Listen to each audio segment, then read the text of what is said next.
Hello people, my name is Ferdy and in this tutorial I will show you step by step how you can create an amazing e-commerce website using WordPress, WooCommerce and the Astra theme.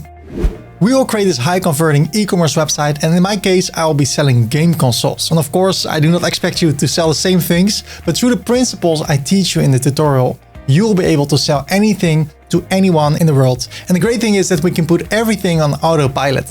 So first I will show you how to create 6 different kinds of products. The first product we'll create is a simple product. What does it mean? It only has one option. In this case, a PlayStation 5 controller. It can also be a cap or sunglasses, any product that only has one option. After that, we will create a variable product. What does it mean? There are multiple options. So I can choose a different color for this case, but also a different edition. So the digital edition or the disc edition. And when I click somewhere, you see that the image adjusts. And also when I go for the disc edition, you see that it costs more money. So for every variation, right now there are 8, I can adjust the price, the stock, the image, and that will help the visitor to navigate through all the products you have to offer on your website. The next product is a digital product. It can be a coaching call or a service that you offer.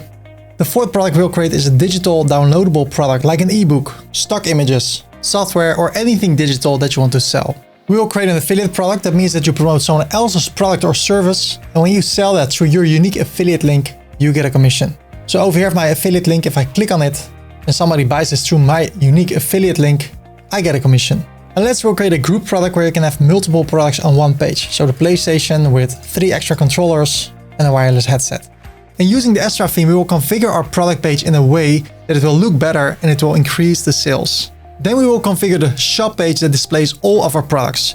We can change the amount of columns, the way we display our products, the information that we show about our products, and much more. And then when people visit our website, they can browse through all the products, through the homepage or through the category pages, or by searching. They can add products to their cart, and then they can view their cart and adjust things.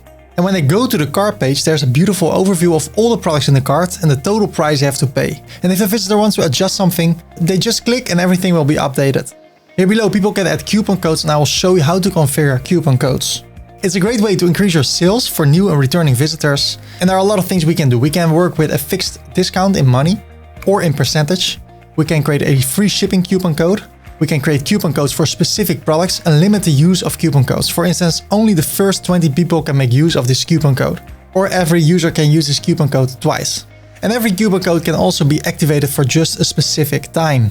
We'll make sure that our website calculates the shipping of your customers on autopilot based on the weight of their order, or based on the total amount, or based on the shipping address of the buyer. We can also give away free shipping from a certain amount. So when people spend more than $100, they get free shipping, and that can motivate people to buy more stuff on your e-commerce website.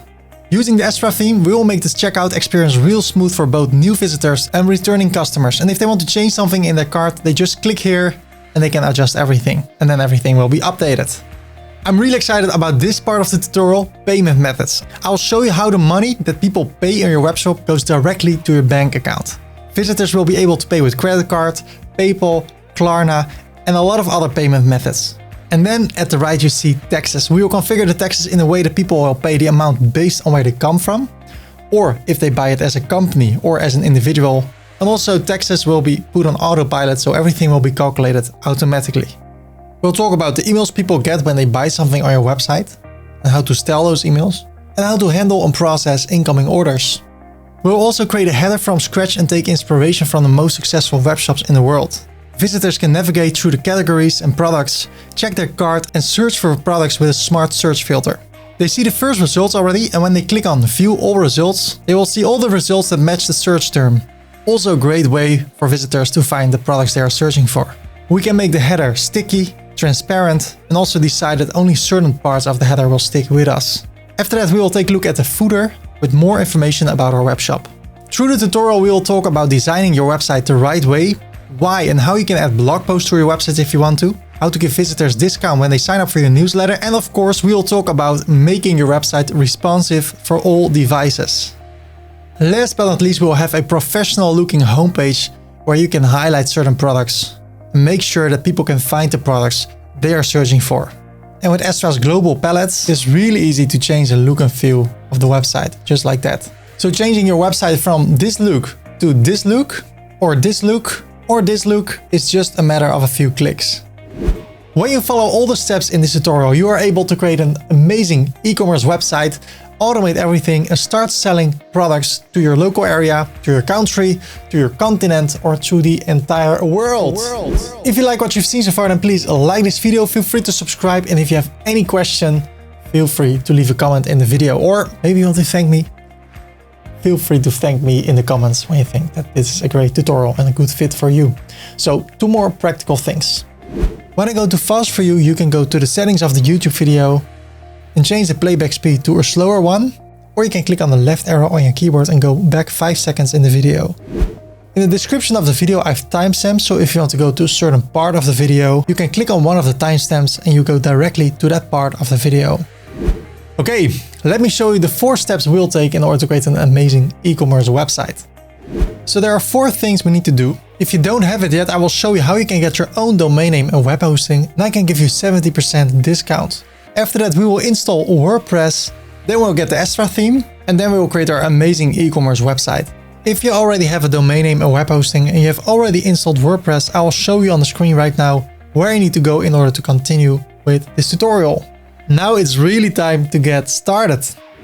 The first things we need are a domain name and web hosting. Let me tell you what a domain name is and what web hosting is.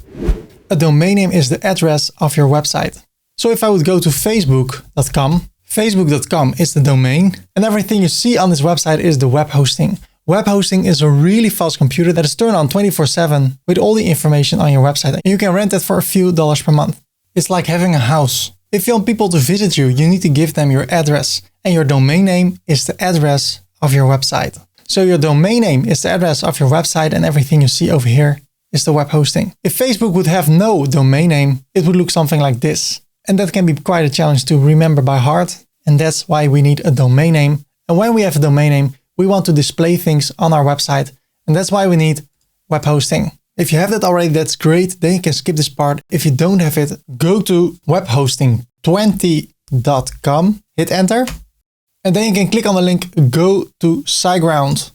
I love SiteGround. SiteGround is, in my opinion, the best web hosting provider there is. And I'm not the only one with that opinion. In the Facebook web hosting group with more than 5,000 members, SiteGround is mentioned most when it comes to the best web hosting provider. And I agree with them. I scroll down a bit and there are 3 plans you can choose. And the best value for your money is the Grow Big plan. And what is the difference between the Grow Big plan and the Startup plan?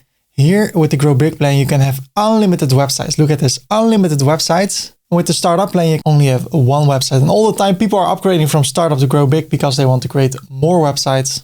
So I suggest Grow Big, and you can always upgrade later if you want to. Over here, you can have unlimited websites, 20 gigabyte of web space. Well, most websites are 200 megabytes. So you can have up to 100 websites with this plan. You can have up to 100,000 visits per month. And I hope you will get that because that will mean a lot of business for you. And then if you have that, you can always upgrade to the Go Geek plan. And then you will have 40 gigabyte of web space. And you can have up to 400,000 visits per month. This is the plan I have right now because I have a lot of websites and a lot of visitors. But keep in mind, you can always upgrade later. So I will start with the Grow Big plan. And more great things about it is you can have free SSL. So your website will be secured. With some web hosting providers that cost money. Here it is free. You have daily backups. That's amazing. If you somehow mess things up, SiteGround got you covered. You will have a backup of the day before and of the day before that. Free CDN, that means that your website will be fast throughout the whole world. No matter where the visitors come from, your website will be blazing fast.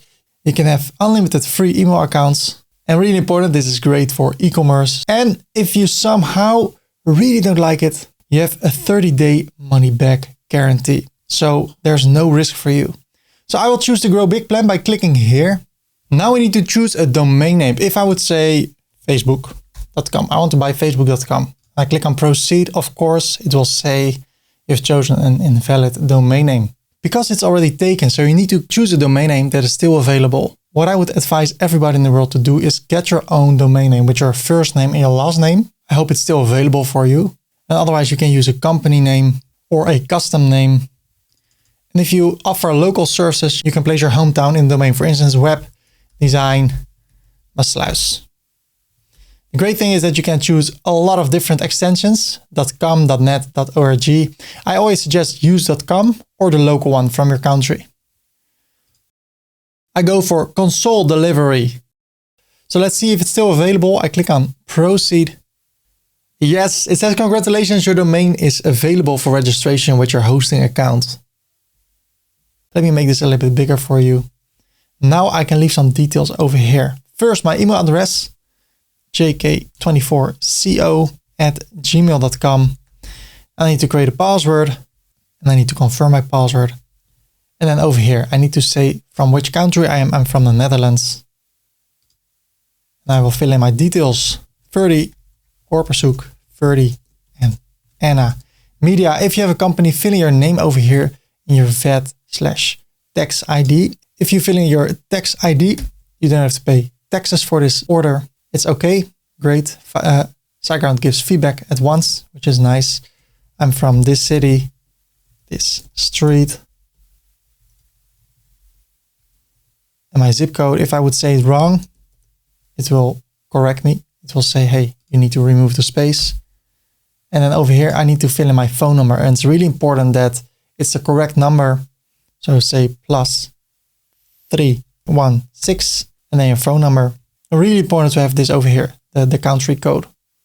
I scroll down, and depending on where you come from, there can be local payment providers. So if I would enter this website from the Netherlands, I would see Idle over here. You will maybe see PayPal. I will use credit card, so I will fill in my details. And then we go to the purchase information. We go for the Grow Big plan and the data sender. We can choose a few depending on where you want to focus on. If you want to focus on people from the United States, keep it in the United States. If you want to focus on people from the Netherlands or somewhere near the Netherlands, choose Germany or the Netherlands. I want to go for people worldwide, so I choose the USA. And the period is 12 months. We pay $6.69 per month, and then we can have unlimited websites on our Grow Big account, which is amazing. And then if we scroll down, I highly urge you to get domain privacy. It will cost you $12 per year, but it will save you so much spam, because if you don't turn this on, a lot of companies can see that there's a new domain name with your personal information, with your phone number, your address, your email account, your email address, and then they can send you spam emails like, hey, I can make a logo for you, I can do SEO for you. You don't want that. So for $12, you don't have that. Then I scroll down and I will pay a total amount of $110.27. It can be a little bit more or less with you, depending on where you come from. And with this amount, you have a domain name, a web hosting for a complete year. And you can add more domains to your account and create multiple websites. And they're all blazing fast. And there's a great support if you get stuck somewhere. I confirm that I've read the terms and service and I agree with them. And I would like to receive news updates from SiteGround. If you got it through webhosting20.com, you don't pay more, but you get amazing discount and I do get credit for it. So it's a win-win situation. And then I click on Pay Now. And then the great thing is that our website will be live immediately. We don't have to wait for 24 hours. It will be live at once. If everything goes right, you should see this right now. And that's amazing. And then I want to congratulate you with your domain name and web hosting. If you don't see that, it can be that you see something like this. If that's the case, fill in the confirmation number you get in the text message, and then you should be able to proceed. And in some cases, SiteGround will put an amount on your credit card account, and you need to fill in that number so they know for sure it is your credit card account. And you can do that by going to your account, or your credit card account, or by calling your credit card company. I had to call them. I want to check everything so you know exactly what to do in every situation. I hope both of those confirmations do not appear for you, but now you know what to do when you see those two screens. So let's continue. And my account was successfully created. How great is that? I can proceed to the customer area. Then I need to log in with the details I used to sign up for SiteGround. Now it says welcome 30, and here we can set up our website. But what I rather do, I rather go to websites. Then it says over here, setup incomplete. So I click on finish site setup. Then I choose my domain name, which I have over here. I click on continue. And I want to skip and create an empty site. I don't need those two tools. I scroll down and I click on finish. And now it says it will take less than 2 minutes before your website is created. And now it says your website with your domain is created. And I want to go to the site tools by clicking here. The first thing I want to do, I want to make my website secure. So I go to security, SSL manager. Then I select my domain name and then I select let's encrypt.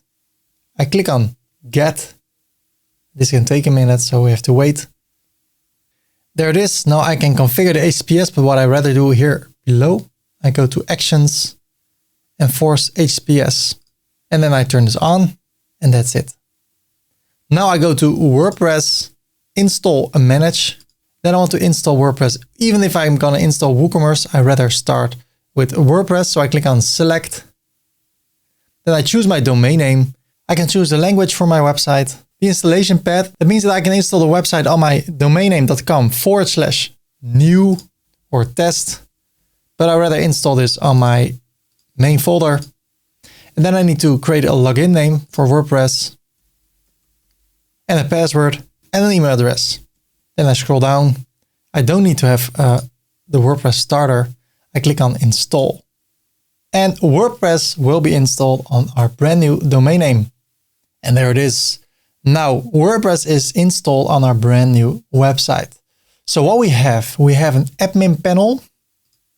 I open it in a new tab, and we have the website. I open it also in a new tab. Then I close this window. What we see over here is the backend of our website. Here we're going to configure our website, create pages, create blog posts, upload images. And then over here, we can see the front end. This is what people will see. When people enter your domain name right now, they will go right to this page. We are live. And the great thing is that our website is also secure. So this is what people will see when they enter your website. And this is where we can configure our website. Well, the first thing I want to do, I want to clean up my website. So what I will do over here at the back end, I will dismiss this message. Then I want to collapse all this stuff over here, or even better, go to the screen options, uncheck everything. So it will not be shown. So our dashboard is clean. Then I want to go to the plugins. And for now, I want to remove all the plugins by selecting this checkbox, bulk actions, deactivate. We first need to deactivate plugins before we can remove them. Apply. And since I've deactivated them, I see that my menu is a little bit cleaner. Those two things are not active anymore. Bulk actions again, delete, apply. I'm okay. Great. Then I go to the posts. There's one example post. I want to bring it to the trash. Go to the trash and empty the trash. The same with pages. I go to the pages, select both pages, move to the trash, apply. Then I go to the trash and I empty the trash. I go to appearance, themes. And the themes I do not use right now. This one, 2020, I don't use that. I delete it. Okay. And this one, I will leave that for later because I want to show you an example of what you can do with themes. Then over here at the right top corner, I can edit my profile. I can change the look and feel of the back end. So you can choose something you prefer. I prefer the default one. Right now it says Howdy Ferdy Corp. So when I write a blog post, it will say written by Ferdy Corp. I rather use my full name. So over here, my first name is Ferdy. My last name is Korpershoek. And then I can change my display name publicity as Ferdy Korpershoek. And that's what you now see over here. Then over here, I can have an email address. And this email address is linked with a Gravatar account. I will talk about it in a minute. And because it has a special profile picture. I can change it by clicking here and then I go to Gravatar. I can sign up. And if I sign up with the same email address I use over here, then the image I upload at Gravatar will be displayed over here. And also in your website where you want to display this. So if I've written a blog post and I want to show my face, it will show this image. I can say something about myself. So if I created a blog post and it says something about the author, this text will appear. And I can create a new password. And I can update my profile. If I want to go to the front end, I click over here. If I want to go to the back end, I click over here. So I actually don't need this. So this looks better in my opinion. This is how it looked. This is how it looks right now. It's cleaner and it helps me to be productive in creating a beautiful website. I want to go through a few more settings over here at settings general. I want to make my website secure over here. So I will add an S over here and over here. I probably need to log in again. So if I click on save changes, oh, it's all fine. But sometimes you need to log in again. And then we're going to talk about the site title and the tagline later in a few minutes. And then over here, I don't want people to register. The site language, I can change it over here. The time zone, well, I live in the Netherlands, so I search for Amsterdam. There it is, and then automatically in the winter and in the summer, the right time zone is selected. And how do I want to show the date? July 25, 2022, or different?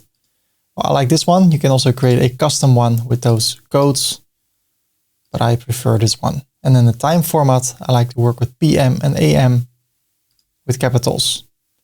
My week starts on Monday, so I save the changes. So I want to give my website a name. Right now it's called My WordPress. If I go to google.com and I search for Justin Bieber, the first organic result over here is Justin Bieber music. It's the website of Justin Bieber. And what do I see over here? What's the title? The title is Justin Bieber. So if you want to be found on something, on a specific keyword, the best you can do is place it at the left of your title. So if I go to my website, to settings, general, I want to give this website a title, and I'm a photographer, I should not say, welcome on my website, I am 30. Because then people have no idea what I'm doing. And then when they search for a photographer, let's say in Amsterdam, I scroll down, organic results. I see photographer, Amsterdam, photographer, Amsterdam, photography, Amsterdam, Amsterdam photographers. So be really clear in your site title about what you offer. So in my case, in this case, PS5/Xbox One Series 1 in stock.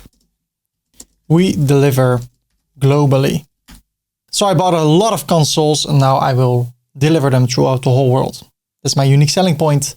And the tagline can be something like, receive your console within a week. I save it and I close this. And now if I take a look at the website, it looks like this.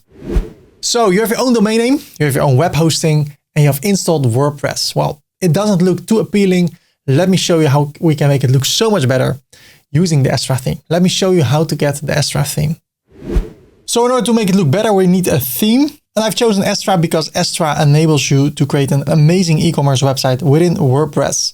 So in order to get it, we go to 30corp.com/Astra Pro.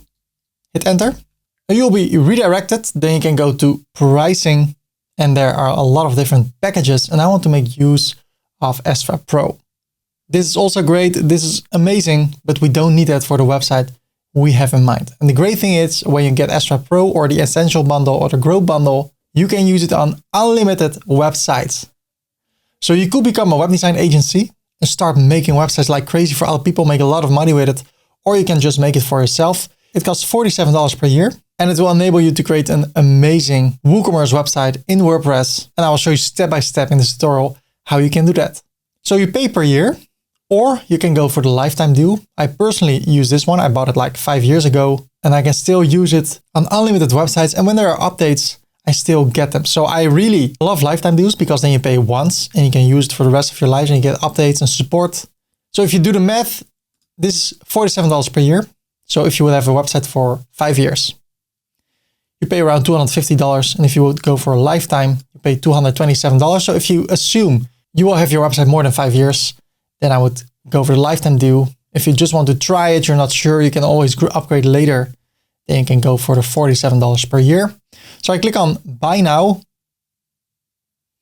And then I need to fill in my details. So I say 30corpershoek@gmail. I need to create a password, my first name, my last name. And I want to go for Astra Pro annual subscription. And I want to pay with credit card. You can also pay with PayPal. I leave my details over here. And I want to check out with card. And now I'm redirected. I want to get Astra Pro over here, Astra Pro. And I want to go for the Astra Pro add-on plugin. I click here.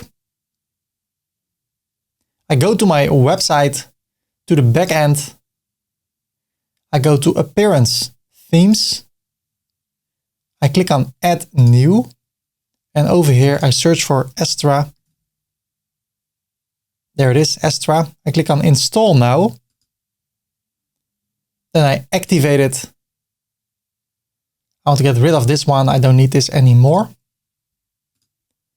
Now I want to go to plugins, add new, because Astra Pro is a plugin as an addition to the theme. I go to upload plugin. I drag this file, which I just downloaded, over here, and I click on install now. Over here I can close it, and then I can activate the plugin. Great, and now I can activate my copy of Astra Pro to get update notifications, access support features, and other resources. So I click on activate. Then I go to brainstorm force again. I scroll up. I go to the licenses. I scroll down, and here for Astra Pro, double click or triple copy. And over here, Astra Pro license not active. I paste it. I activate the license. And now it is active. And we see over here that we have so much more options right now. We can make a next level website using Astra Pro. And also for WooCommerce, there are a lot of amazing additions, but we need to install WooCommerce in order to make use of all those additions.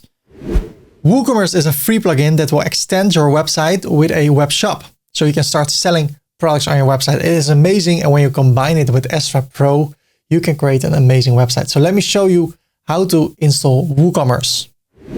So in order to do that, I go to plugins, add new, WooCommerce. And the great thing is WooCommerce is free. I click on install now and I activate the plugin. So now we need to set it up. So we need to fill in a few details. I will do that.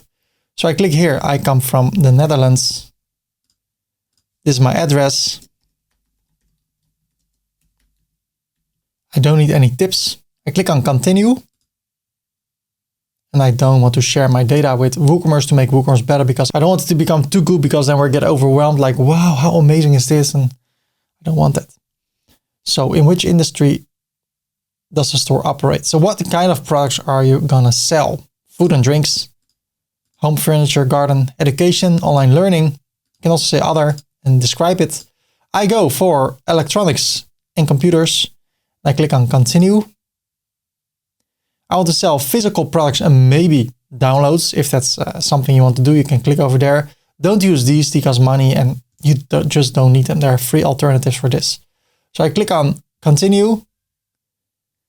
And I don't want to give any information about this. So I just say I don't have any products yet. And I'm not selling anything anywhere else. Continue. I don't need this. I turn it off and I click on continue. And I want to use the Astra theme, which I have already installed. So I click on continue with my active theme.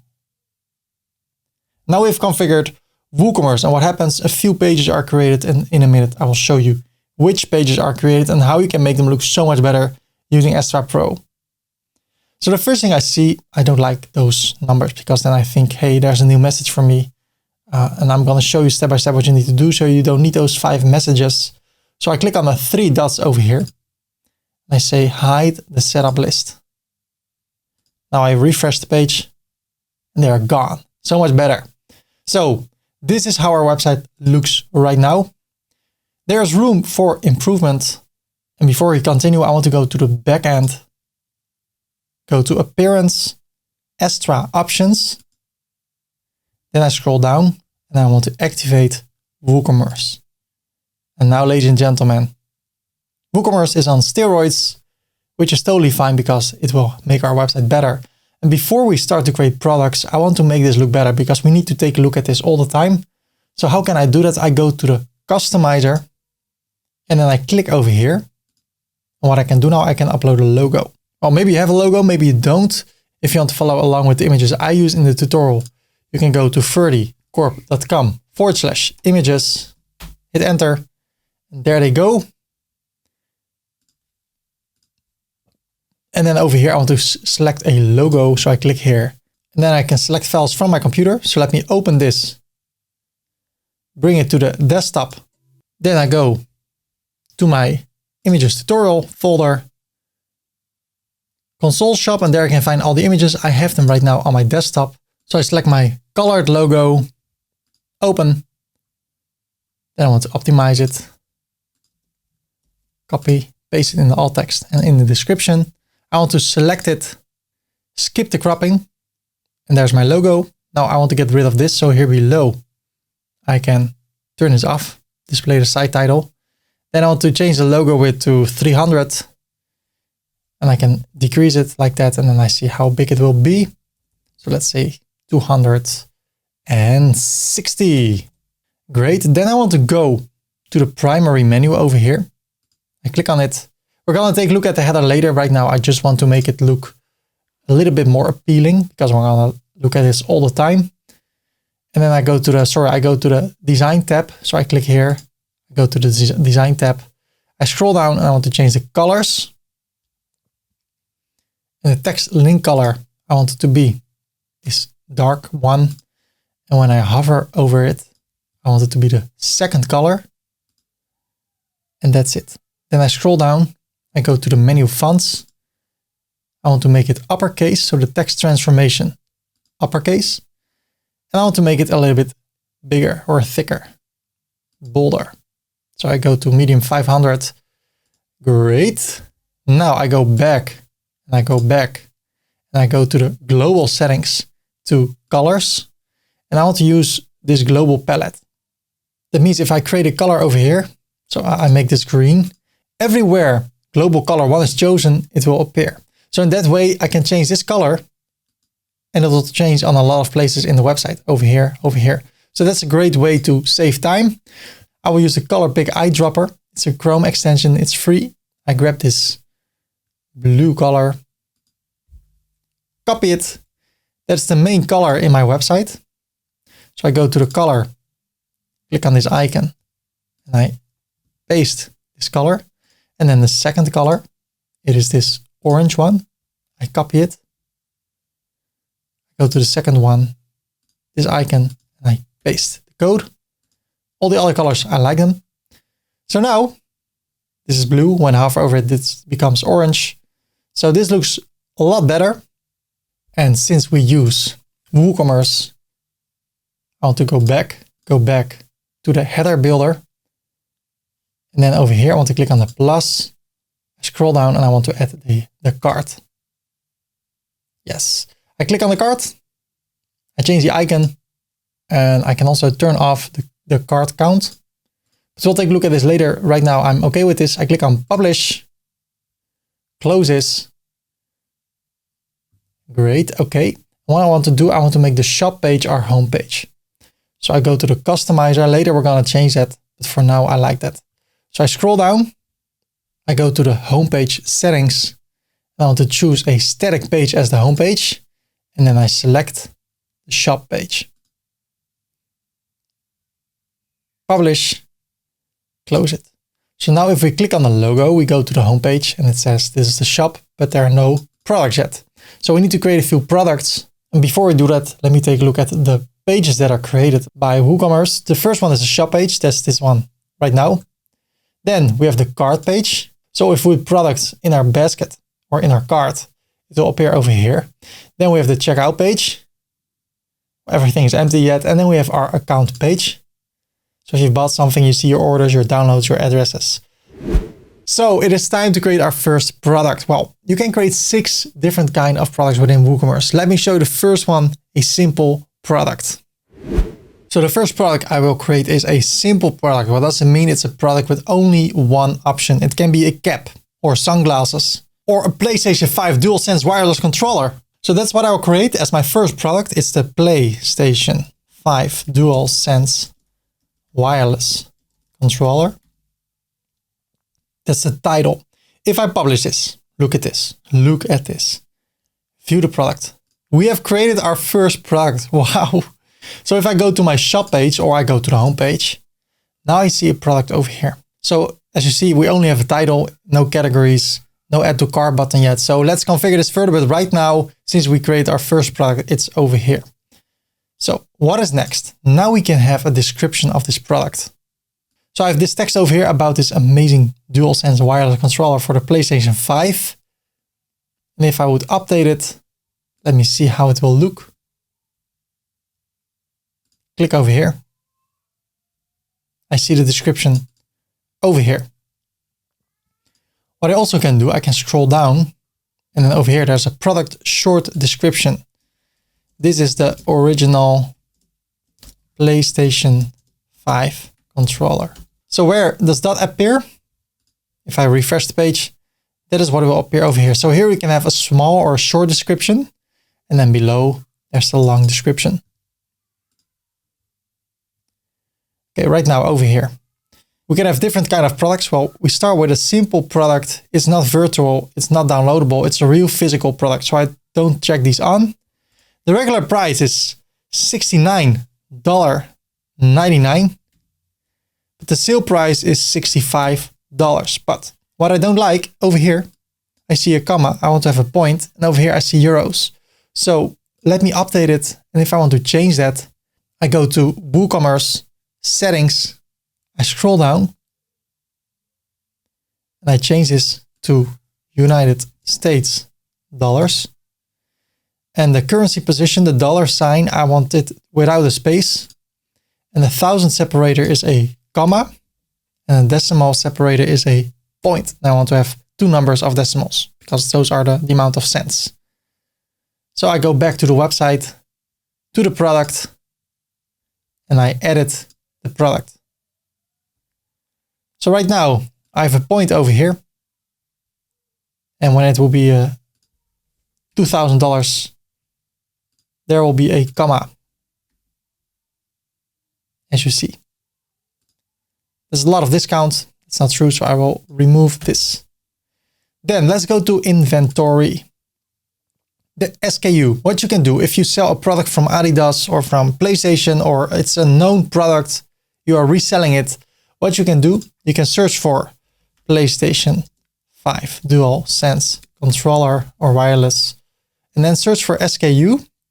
And then if you scroll down, you can find the SKU over here. It is this number, and you can use it. And why would you want to do that? Well, maybe people are searching for this controller, but it's out of stock everywhere except at your place.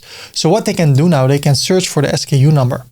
And when they do that, look at this. They can find your website based on that SKU number.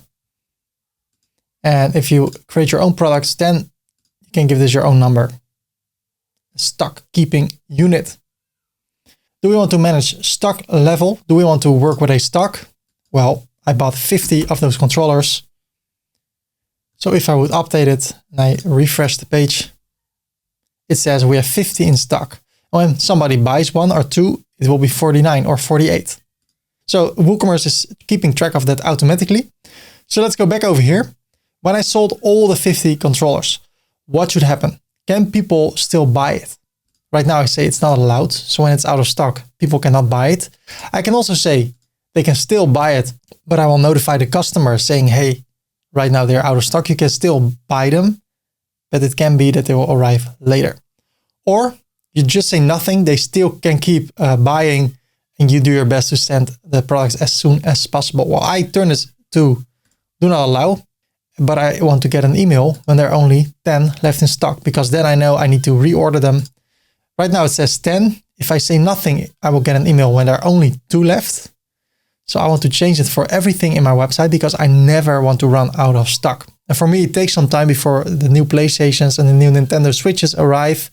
So I want to get a notification when there are only 20 products left in my stock per product. So I can go to WooCommerce Settings. Then I go to Products. And over here, Inventory. And then I want to get an email when I only have 20 left in stock. And that email will go to this email address. Save the changes. And since we're here, I want to go to Products General. I want to change the weight unit from kilograms to ounces and the dimensions from centimeters to inches. Save the changes.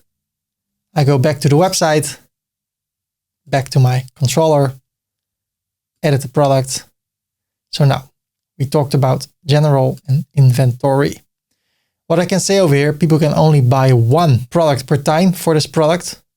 And then it will not say add this amount to the cart, but it will say add to the cart. So they can only buy 1. Well, if it's up to me, they can buy 50. So I turn this off, update. And now I want to go to shipping. So here I can place the weight of the controller. Well, I know it's 15 ounces, 15.2. And the length, you can just Google it. So if I would Google for Amazon, I search for this. Amazon always has a lot of information about these products. So I can scroll down, 7.44 inch by 2.67 and 7.56. This can help when you want to ship things, and you can create automatic calculated shippings based on the weight or dimensions. So we'll talk about shipping later. We can link products, upsells and cross-sells. So when we're on this page of this product, we can say, hey, if you buy this controller, maybe you also want to buy the supercharger for the controller. So, and then there's cross-sells. If you add this to the cart and you view the cart, then you can also show over here what else you want to sell. So if I would buy this, add to the cart, and I want to go to the cart, it says customers who bought items in your recent history also bought this. So something like that can be shown over here when you use cross-sells.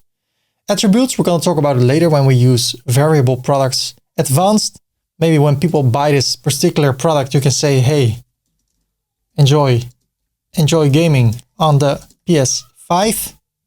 And you can change the menu order. So over here I have my cart. If I have multiple products, I can say which product should be on top.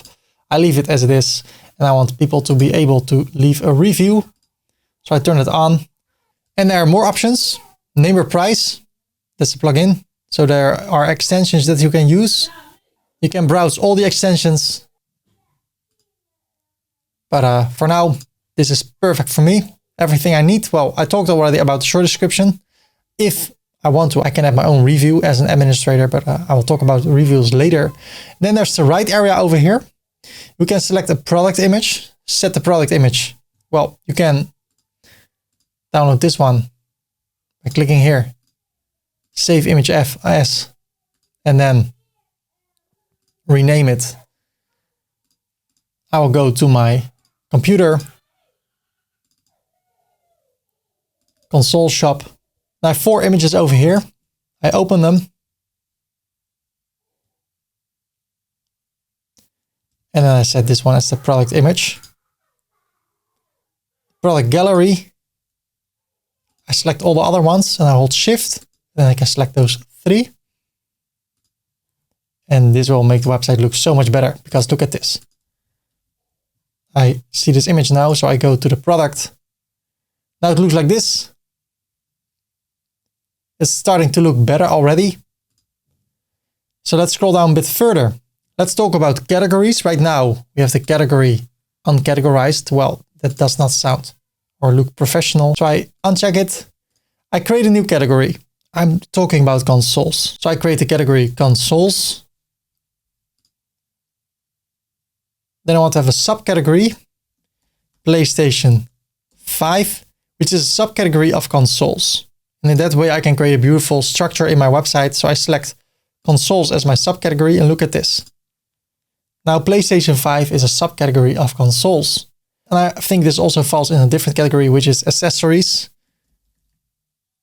Sometimes I find it hard to write, so I just copy it and go to Google. I get the right version, copy it and paste it. Add the new category. So I have 3 categories, 2 main categories and 1 subcategory. And now if I would update this and I refresh the page, you see home, consoles, PlayStation 5 DualSense wireless controller. And if I would go to one of these categories, I see all the products that are in that category. So when I create a new product and I give it the category accessories, it will appear over here when I click on accessories. So that gives your website a really nice structure and helps your visitors to buy the things they are looking for. What else do we got? Here below we have product tags. It works the same way. I can create a tag, so I can say controller, comma, space, PlayStation 5, Sony, wireless. And if I click on add, I update it. I will see the tags here below. And now if I click on PlayStation 5, I will see all the products that have the tag PlayStation 5. So in that way you have categories and tags that will help people to find products on our website. So maybe if somebody buys a PlayStation 5 for the first time, he clicks on PlayStation 5 and sees everything he can buy. The console, the controllers, the chargers, the headphones. So that's a great way to create some structure in your website. And it's all made possible thanks to WooCommerce. Well, over here we have extra settings. So maybe for this particular page, I do not want to have a header. So I disable the primary header, update, refresh, and then it's gone. So hey, that is possible. So right now, it looks like this. We have our image, our sale. We can click over here and navigate through the images. We can zoom in, click here or here, and zoom in. We see the breadcrumb, the categories, the title, the price with the discount, then the short description, the stock, how many products we want to add to the cart, the SKU number, the categories, tags, and then the description, additional information, and reviews. So let's talk about reviews and create one. So I say, it's 5 reviews. Whoa. This controller is amazing. It feels so good in my hands and I do not get sweaty even after gaming for 16 hours straight.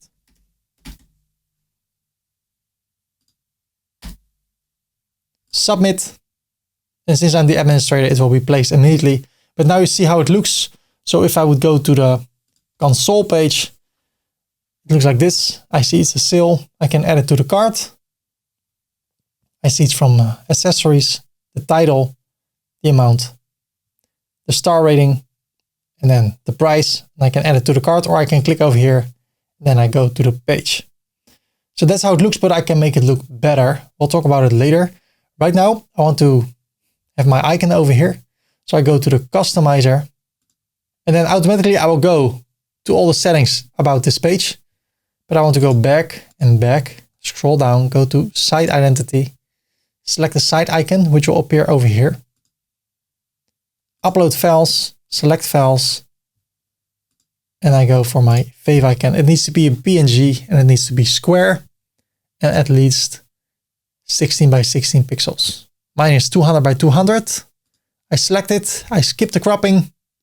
Now it will appear over here. So if I'm in this tab, you see here, I want to go back to my PlayStation 5 console website. And then I can go there, right? Go there at once. Now we've created our first product, we can change the look and feel of the product page. Right now it looks okay. People that know WooCommerce, they immediately see this is definitely WooCommerce. We can make it look better using Astra Pro. Let me show you right now how to do that. So I want to make this look better using Astra Pro. So I click on the customizer. So what I can do, I can make this boxed. So I have this area around it and I have to say, I like it. So I leave it with that. I can also make it full width and contained. That means if I make this website smaller, it stays within those areas, but it's full width. It takes all the width of this website. Then there's also full width stretched, and then it will be completely from the left to the right. And that's what Amazon does. So if I go to this product and I make the website smaller, okay, there is a boundary over here, but it's really wide. So when you make your website smaller, it stretches. But I don't want that because then, I don't know, I just don't want it. I can choose what I want. So I like this one, boxed. Then if I want to have a sidebar, I can have a sidebar. And those sidebar widgets will appear over here. It can be most featured products, best sold products, filters, categories, tags. helping people to navigate through your website. Well, if I take a look at Amazon, the focus is on this product right now, and here below I see related products. So I want to do that. Amazon is doing a lot of work in order to make their website convert better. So I like to stick with them. No sidebar on the product page. And then we have the gallery over here. And also here, I can take a look at different options. And I like it, but if you take a look at Amazon, they have this over here at the left. And sorry if I say Amazon the wrong way sometimes. I want to go and do the same thing. So the vertical slider, just like this. And I want to enable the zoom effect. So when I hover over it, I see it from close by. The image height right now, or the width, right now it's totally at the center. If I make it smaller, there's more space for the text, less space for the image. I can also make this bigger and I bring it to 50%. And then over here, what do I want to display first? Well, I want to display the title first. So I bring that to the top. They also have that. Then I want to have the categories, then the rating, then the price. You know what, above I want to have the short description. The add to the cart button. And if I see this, that means I can adjust a few things. And here I can change the button width. I can say 100%. And then it will have the whole space. But I'm okay. I bring it back. Then more information. Do I want to show this or not? If I do not want to show this, I turn it off and then it's gone. I want to show it. And there are also some extras, which can be really nice. Look at this. Free shipping on orders over $50. So what I can say, from $50 and more, there's free shipping. Well, let's bump it up a little bit to $100, because that will increase the amount people will spend on my website, because people want to have free shipping. There's no risk money back guarantee. Well, since I'm shopping worldwide, I wonder if that's a smart plan, because then people need to send things back from all over the world. It costs a lot of money. So I wonder if I should do that. But if you want that, do that. If you don't want it, close it. No hassle refunds and secure payments. Well, about payments, I can turn this on. And I can say you can pay with Visa, MasterCard, American Express. If I turn this on, I can also show PayPal and Apple Pay. And I also want to make it grayscale, because I don't want to attract too much attention to those colors. I want to have this as my big attention point. So I make them grayscale. Maybe I don't use Discover, or I only want to show the most popular ones. Yeah. Let's include it. Great.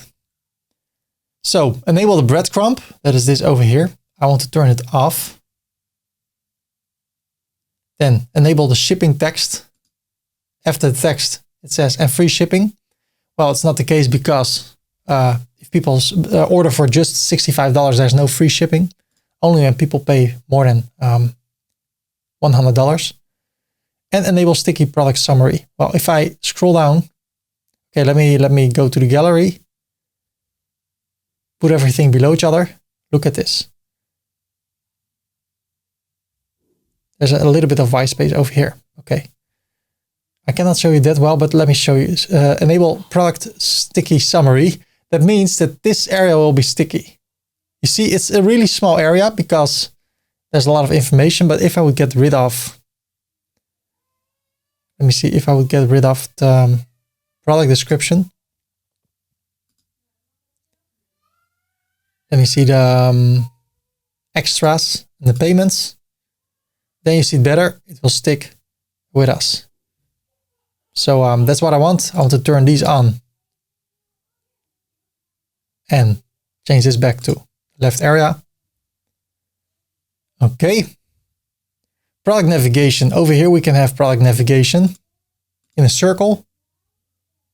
Like that, so we can go to the next product, but I don't want that. I don't want people to go from a PlayStation 5 dual controller to a Nintendo Switch, because it's not relevant to them, because they're searching for something about PlayStation 5. So I turn this off, but hey, You can turn it on, and if you turn it on, you can even turn on previews when you hover over it. Only product, and there's only one product right now, so you don't see other products. But I don't want it, so I disable it. Product variations, we'll talk about it later. We enable the product description. There's everything here below. And what I don't like is those tabs. It's just weird. People don't want to click there. So what I prefer is to distribute it, show everything like this. Display upsells over here. Display related products. Definitely want to do that, just like Amazon. A lot of related products. And the amount of columns for the related products, let's say 4. And also show 4 related products. If you say 8, there are 2 rows with related products. That's what Amazon does, maybe. No. But if you want to do it, you can do that. We want to have a sticky add to cart. That means when we don't see the add to cart button anywhere on the page of the product, it will appear over here or at the bottom. So it will disappear when I see the add to cart. And when I don't see it anymore, it will appear over here. So all the time people can click on the add to cart button. I think that's a great addition. So that's it for the product page. We're going to take a look at a lot of other settings. But right now, I think this looks great. People go to my website, they see a product, and it is displayed beautifully. They can add it to the cart. They can view the cart. They can view the cart over here. Categories, add to the cart button, the description. They can pay safely, more information, reviews. People can add a rating. So I think this looks great. Now we will create a variable product, a product with multiple sizes, colors, and now you'll start to see the power of WooCommerce. So let's create a variable product, unless you really don't want to have a variable product on your website. Or maybe you want to learn it, but you don't use it on your website. Well, feel free to skip this part or to watch the part. Just watch it. It's better for the view time on my YouTube channel, and that will make this video go viral. So please watch it. Do it for me. Even if you run away, go away, do something else, keep the video playing, and please like the video because it's all about the algorithm of YouTube. Okay, weird. Let's create a variable product. It's time to create our second product. This time it's a variable product. So I hover over new and I click on product. This time we're going to sell a PlayStation 5 console case. So not a console, but the case. We can have different cases for the PlayStation 5. So you know the drill, long description, short description, but right now I want to take a look at the product data. This time it's not a simple product with one version, a cap or glasses or controller. No, it's a variable product. And instead of talking about the same things, I want to go to attributes and I want to work with attributes. What is an attribute? It can be a color and then you can have multiple colors. It can be a size and then you have multiple sizes. It can be a certain addition. You can have multiple additions. So we can create attributes over here, but a better way is to go to products. So let me save it first or update to products and then attributes. Before I'm going to create a new attribute, I want to download a plugin that will make everything look better. All the attributes can be displayed as image, label, or color. Maybe I'm overwhelming you like crazy, like, what are you talking about? Let me show you step by step what we are talking about. I go to plugins, add new, and then I search for WooCommerce swatches, and then cart flows. There it is, variation swatches for WooCommerce by cart flows. Install now, activate. Then I go to products, attributes. And now I create the first attributes, and that is color. I leave the slug. I don't enable this for the archives. The default sort order is custom. And now over here, this is from the plugin. What kind of variation swatch do I want to have? I can have a label. That's just a simple text. I can have a color, and then I can select color, or I can have an image. So let's start with the color and the shape. I want it to be a circle, and the size I want it to be 36 because that's my age. What, really? Yes, it is. Add the attribute, and now I can configure the terms and I can create colors. So let's start with black.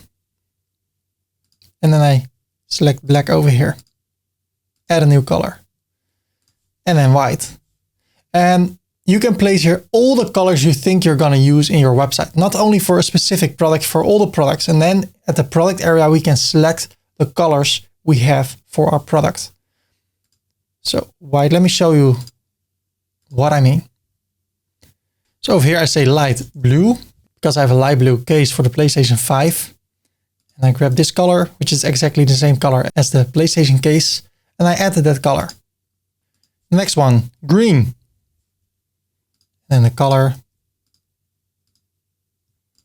Next, purple. And then orange. Okay. Well, then I can add red.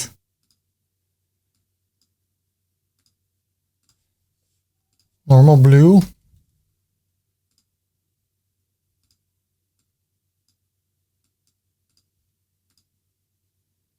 I think for now this is fine. Okay, let's add yellow. Yellow. Great. So this is a color swatch. Then I go back to the attributes. So with color, I want to have something else. I say PlayStation 5 edition because there are two editions, the disc edition and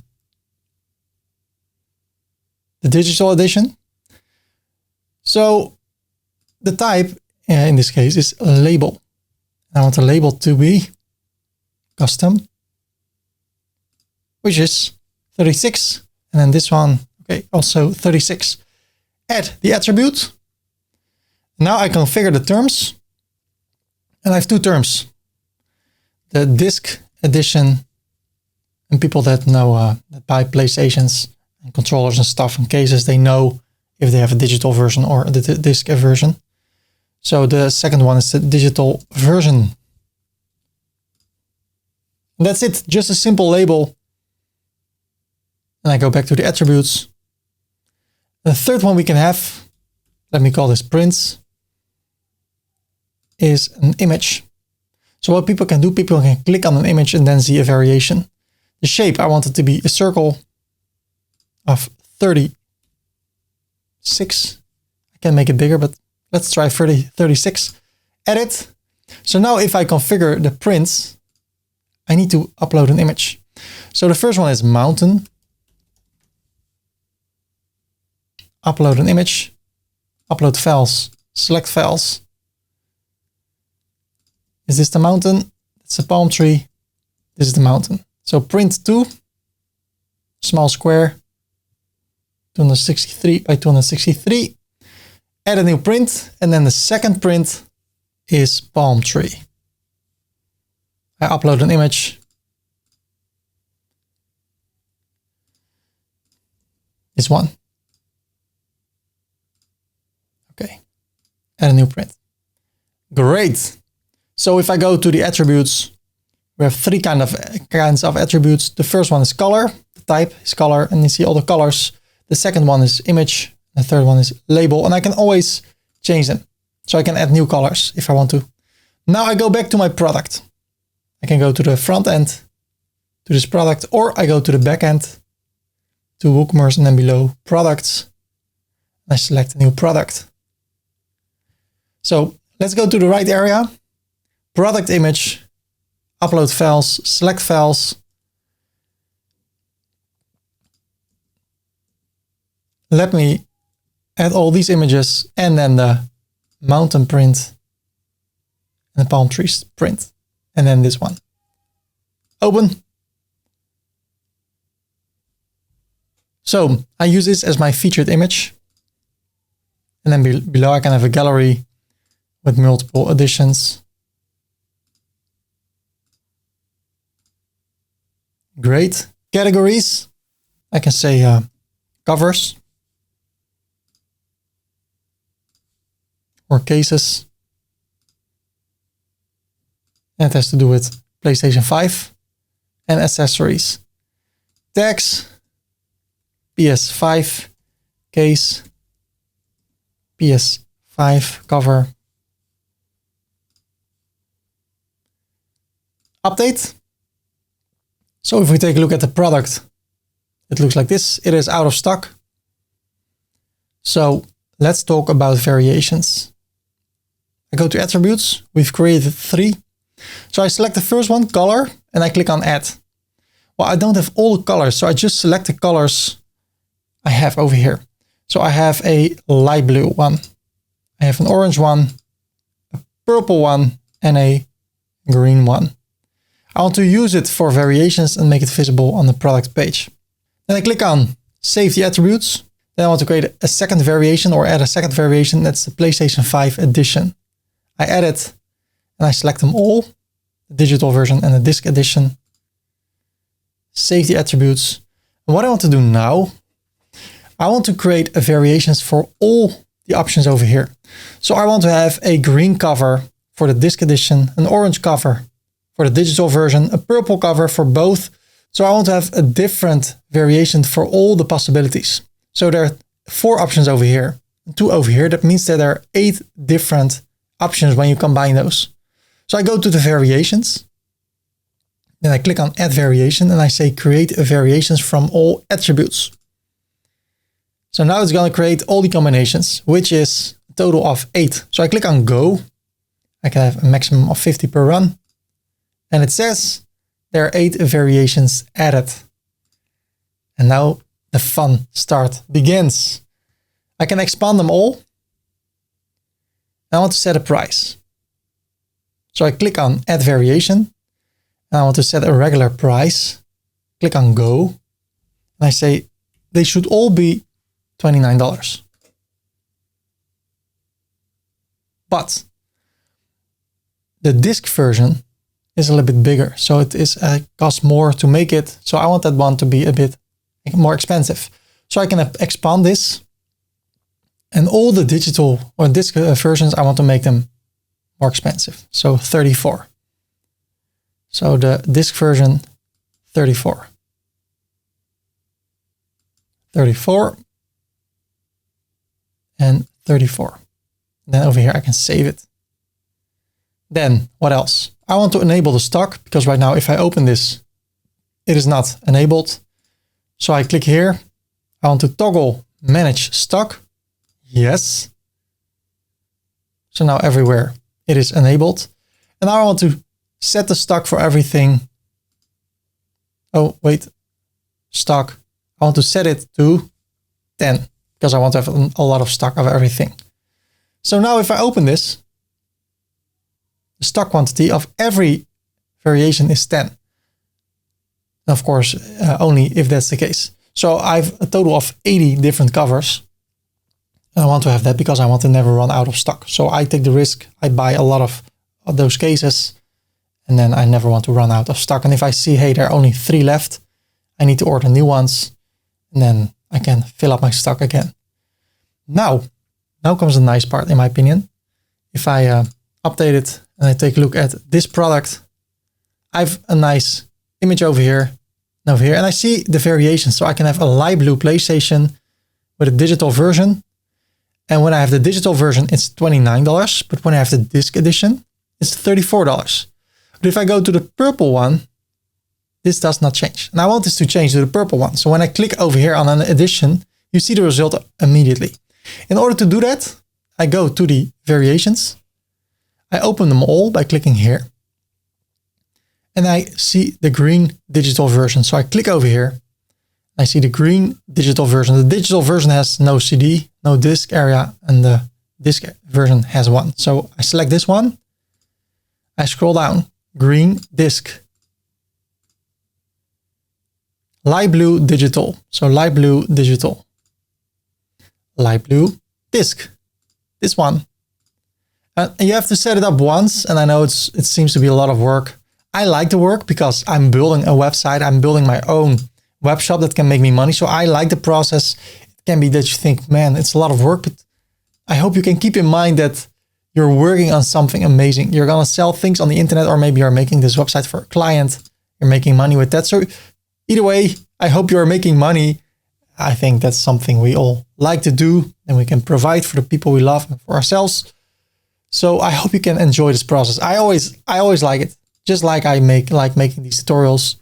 I don't know. I just like it. Now, ladies and gentlemen, look at this. I refresh the page. If I select a green edition with the digital version, look at this. It becomes green. If I make it blue, it becomes blue. If I select the disc edition, I see the disc edition. If I want to have the purple disc edition, so look at this. People see immediately what they are buying. So that's what I really like about these options. I can clear them. And by default, people can select the orange one and then you see nothing and they're like, hey, is the website broken? But you also always need to select both variations. So in order to fix that, because not everybody knows that, we can go over here to the variations and say by default, we want to select the light blue version of the digital version. So now it becomes even better. I refresh the page. And by default, the blue digital version is selected. So now when I click on purple, I see the purple one, the orange one, the green one. But I want to have the green one for the disc edition. And now you see everything works fine. And that's the great power of variable product. When I learned this, I think it was in 2013, I was like, wow, this is so cool. Now I can make websites for clients, and I just love it. And if I scroll down, I see this, everything seems to be so clean. I really like it. I know it's WooCommerce, and WooCommerce it's already 10 years old and they did not improve a lot of things. But with this theme and with the Pro plugin, I think it looks really nice. So that is what you can do. Let me show you another example. If I go to new product, and I create a product called PlayStation 5 console case with print. Okay, so now again, a variable product. I go to attributes, I select the PS5 edition, and it's only for the disc version because I only have prints for the disc edition. I use it, save it. Then the second one, this time I choose the prints. Remember, those are images. I add them. I select them all, the mountain and the palm tree, and I use it for variations. Save the attributes. Then I go to variations. I create variations from all attributes. There are a total of 2. 2 variations added. By default, the first version, mountain, is selected. And then I can do the same thing. I can also do this, expand. The disc edition mountain is this one. And the disc edition palm tree is this one. So what's the price? Price is $39. Also here, $39. I want to manage the stock. And I have 15 of those. And I only have 10 of those. And you see all this stuff over here, I can adjust it. I can have a personal SKU for this one. So now it looks like this. Then I want to have an image. I choose one of these and the other one, I put it at the gallery. It is an accessory. It's a PlayStation 5 cover and case. PS5 case with print. Okay. So now it looks like this. By default, this one is selected. The disc edition is the only edition we can choose. And then I can select this one or this one. They both are $39. Here we have 15 in stock, and here we have 10 in stock. And if I want to make sure that people can only buy one, right now they can buy a lot, but if I want people to only buy one, I can edit the product. And I can go to inventory and say sold individually. So they can only buy one per order. I view the product, they can add it to the cart, but they cannot buy 10. So if I add it to the cart and I view the cart, I cannot say, okay, make it 10. No, I can only buy one. So this is what you can do with variable products. Oh, this is also what I like. Look at this. Over here, we see in the overview already the colors. So I can select orange and the disk version also here. So in the overview, on the shop page, we can see those options. And I think that's really nice. And we're going to talk about this layout later because we can make this look so much better. But right now I'm happy with these options. So that's how you can create a variable product. You can also create digital products within WooCommerce, like a coaching call or a ticket to an event. So let's dive right in. Okay, next product, new product. I'm not gonna go through all the options again because I covered those already. So the product name can be a coaching call of 90 minutes. I scroll down, it's a simple product and it's a virtual product. Normally I charge $4.99, but today $3.99. Then I can go to advanced and at the purchase note, I say, send an email to 1on1@30corpushook.com and we will book a meeting. And I can have an image, of course, an image of myself. So I go to the desktop, images tutorial, WooCommerce, Skype call or one-on-one. Okay, set the product image. And if I publish it and I view the product, I have a coaching call. I want people to buy this only once. I don't want people to call with me for 5 hours. So I go to general and then inventory. And I say limit purchases to 1 item per order. Update. Refresh. So there you go.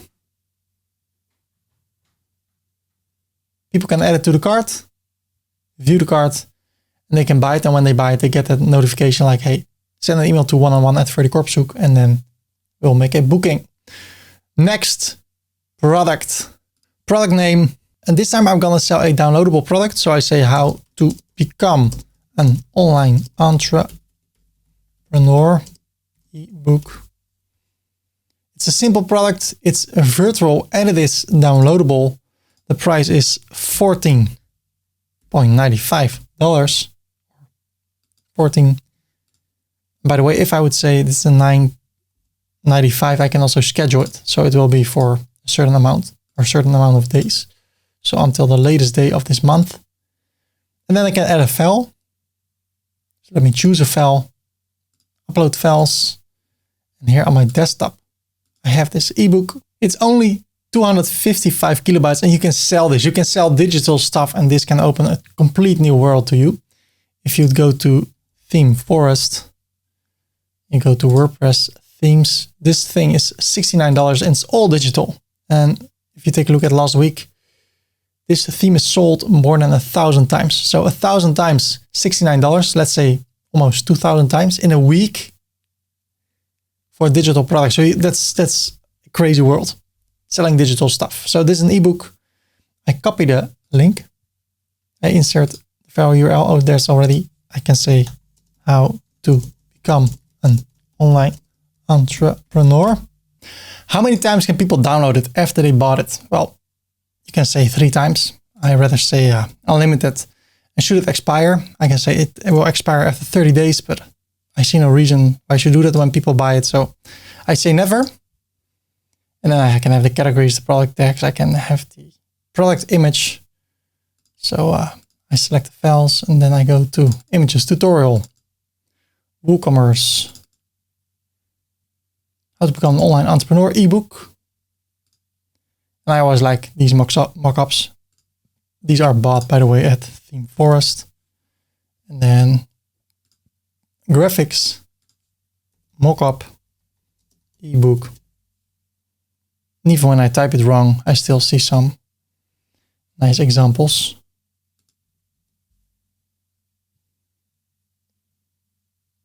Something like that. What you can create, and it looks better than something flat. So that's how you create a digital downloadable product. So I update it and it will look like this. How to become an online entrepreneur. Also here, I would say people should buy it only once since it's a digital product. And automatically we start to see related products because this one is also uncategorized. So if I would go to the website, to a product, and I scroll down, I'll see related products because this is also in accessories. So our website is getting better and better. There are more products you can create. So let's hover over new product. And this time it is an affiliate link. What is an affiliate link? Well, affiliate marketing is promoting other people's products in exchange for a commission. So if I would go to YouTube and I search for affiliate marketing 30, I hit enter. I have tutorials about how to start with affiliate marketing. Look at this, 6 hours, 6 hours, 3 hours, 2 hours. And I show you how you can get started with affiliate marketing. It is amazing. I love affiliate marketing. That's how I live. I love affiliate marketing. So what I can do, I can promote other people's products. For instance, I can promote Elementor Pro. And over here, it is an external affiliate product. The product URL is my unique affiliate link. When people buy this, learn more. When people buy this through my link, I get a commission. So it starts from $49 and I can have product image. And over here I have it Elementor. Publish. So you can build a complete website only with affiliate products. So if I go to Theme Forest, all those products over here are all affiliate products. So when people buy this through you, you get a commission. So you can use all those themes, place them on your website, link people to your affiliate links on Theme Forest. And then when people buy it by clicking here, this is my affiliate link. When people buy this, I get a commission. So that is affiliate marketing. If I go to 30corp.com, I don't use this anymore, and I go to resources. Look at this, the Divi theme. So I click over here, more details. And when people buy this, I get a commission. So that's how it works with affiliate marketing. So there is the 6th product we can create. It's a grouped product. You create 3 separate products. Then you create one product and you place them all in one product. Well, I hope it's weird what I'm saying too. And it is because in all my life, 36 years, really? Yes. Thank you. I never had to create a product like this for a client. And I had a lot of clients. So what I did, I decided to do not put this part in this tutorial because then the video will become really long and I will scare people away with the length of the video. They're like, okay, I will take the shorter video. So I will have a tutorial about how to create a group product and you can find it. Let me see. Here. Or you can go to the description and there I'll put a link. And so I'll skip this part. What I want to do now, I forgot. So I'll take a look at my notes. Oh yeah, I will show you, we created a lot of different products. Now I want to show you how to import products. And I have products for you. So if you want to follow along with all the steps I take in this tutorial, and you want to have some console related products in your website, I'll show you how to import them. And then we have a website that's filled with beautiful products and we can follow along in this tutorial. So let's dive right in. So I want to show you all the products you can create. So I have Elementor, coaching call, ebook, but it's a console shop. It's not a one-on-one coaching shop or ebook shop or affiliate product shop. So what I will do, I will remove those products. I will add more console related products and then I will be back with you to show you what you can do with your website in order to make everything look better and make it work. So I refresh the page. What you see, I've added some products. If you want to add these products to your website, go to the backend of your website, go to products, all products, import, choose a file, then go to images tutorial, console shop, and select console products.csv, click on open, and then continue and import all that stuff, and you should be good to go. Since we have quite some products in our website, I want to talk about upsells and cross-sells. What are they and where do they appear in your website? Right now I have this product over here and it has the category consoles and PlayStation 5. So here below, I'll see related products. Why? It also has something to do with PlayStation 5. So I can have 4 related products over here. So that's the first thing. The second thing is I can edit the product. I can scroll down, go to linked products, and I can have an upsell. So if I sell this PlayStation, I can say, hey, maybe you want to have an extra controller.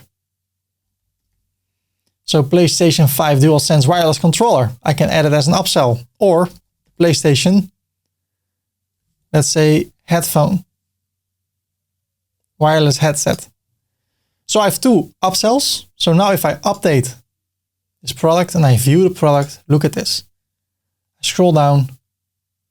You may also like the headset and the DualSense wireless controller. And then below that we have related products. So that is an upsell. Let's do a cross-sell. I added the product. I scroll down to linked products and also over here the same products. DualSense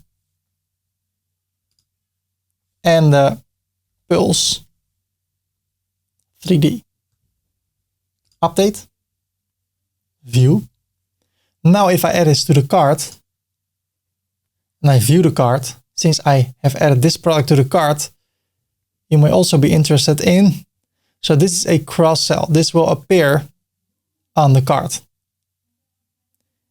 If I remove this, it is also removed over here because all those products over here do not have cross-sells. So let's go to the Nintendo Switch, edit the product, and I go for a cross-sell. Shooting game gun controller. Update. View the product. I already have it in my cart. So if let's add another one. I view the cart. And now I see the shooting game gun controller because I have the Nintendo Switch. So that's how it works with upsells and cross-sells.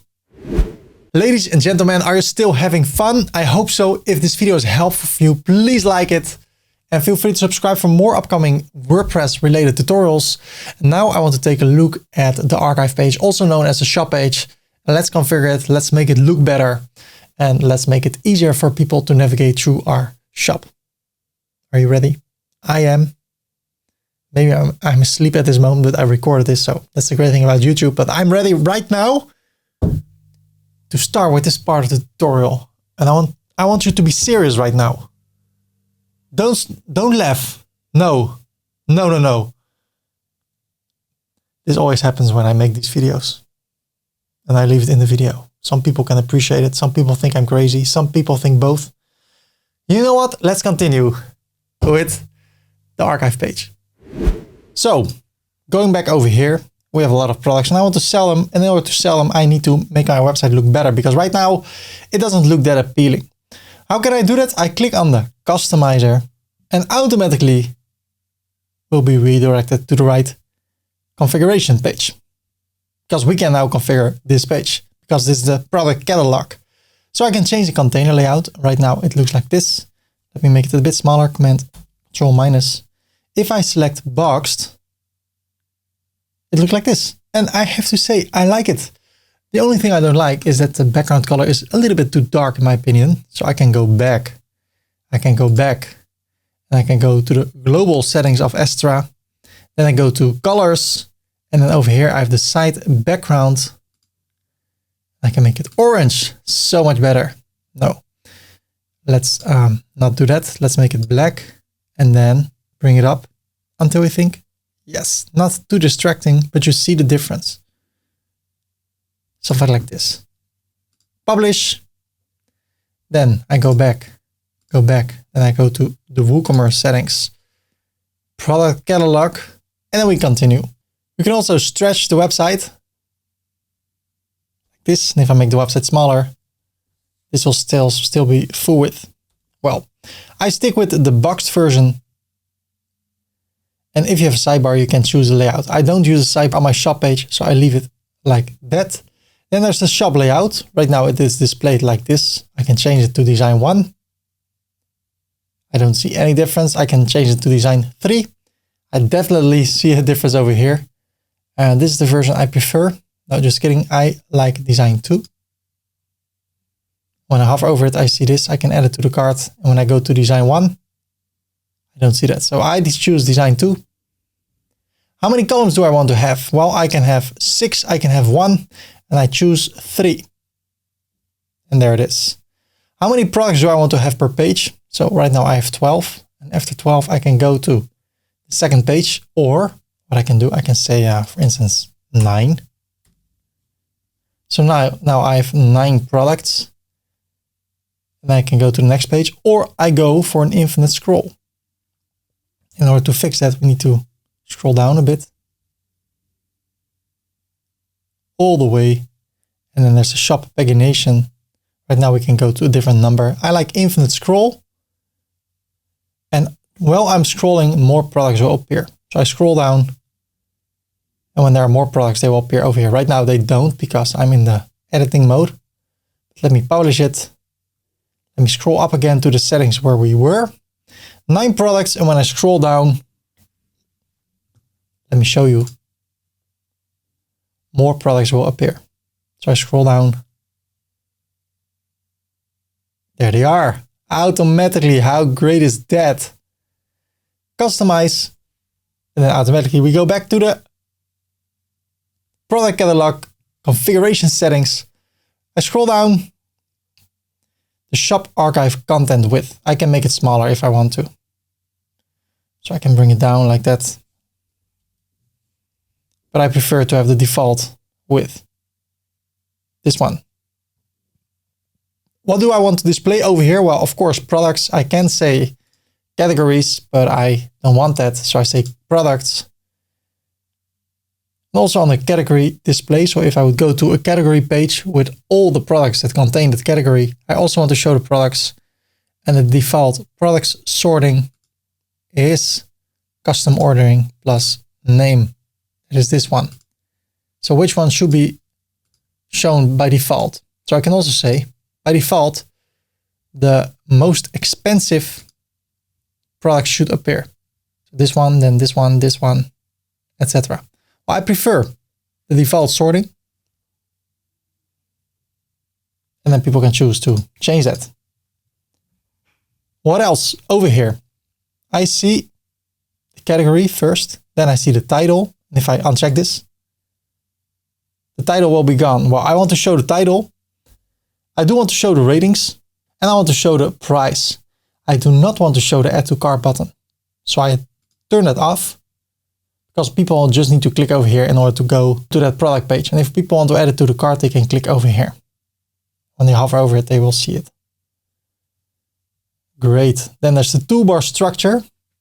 That's this area over here. Do I want to have the results count? Well, if I have a small website, I prefer not to do that because then I think only 70 products. So no, thank you. I don't see the value of that. Well, it needs to be refreshed. Do I want to show a filter? Yes. So there will be a filter. We need to configure it. Do I want to have sorting? If I turn this off, it's gone. I want to turn it on. And what I also like is the easy list view. If I turn it on, that means that people can watch this in a list view like that. And then I can decide how many columns there should be. So if I would say 1, and I go to the list view, it will be displayed like that. I like that. So let's make it 2. And then to the other settings. Do I want to show that this is a shop? No, I don't want to show the title. So I remove that. Do I want to display the breadcrumb? Then you would, if I go to, okay, so if I would go to this page and then to the category Nintendo or a tag, then it will say where we are. If I turn it off, it's gone. Well, I want to show it, then people know where they are. And if I would have a sidebar, do I want my sidebar at the right or at the left to be sticky? Well, I don't have a sidebar, but hey, if you have one, you can choose it over here. Enable the filter accordion. Right now, if I click, it appears over here. That means if I click on the filter, it will open over here instead of here at the left. I'll show you in a minute how to configure this and display the active filters. And I'll keep that on. We'll talk about a filter in a minute. There's also a quick view. That means if you click over here, you see a pop-up with the information. When should it appear? When you click on the image. When you click on the image, for instance, then you can have an add to cart button. So let me publish it and close it. Now if I click on the image, I see a pop-up and I can add it to the cart. I can view the cart. Let's go back to the home page. So that's an option. I prefer not to do that. So I scroll down all the way and I turn it off or I disable it. Well, we talked about the infinite scroll. Even to trigger infinite loading, you can click over here and load more products, or when I scroll automatically, all the other products will appear. That's what I prefer. The shop filter button. Right now it's a link. I can make it a button. Then it gets more attention. Or I can create something custom. But I like the link. I want people to focus on this area, not on the filter. The text. I can also say filter by price. And then I can only have the option to filter by price. It's the flyout, or should it be top collapsible? Well, I prefer that. So it will appear over here. Well, there's no filter yet. In order to fix that, let's go back. Let's go back and then go to widgets. And I go to the shop filter widget. I click on the plus. Then I click on browse all. And I search for filter. And in my case, I want to filter by price. Let me publish it. Now if I click over here, I can say I want to spend a maximum of $500. So I don't see any product that is more expensive than $500. So if I would go to sort by price high to low, the highest one will be lower than $496, as you see over here. So that's how we work with filters.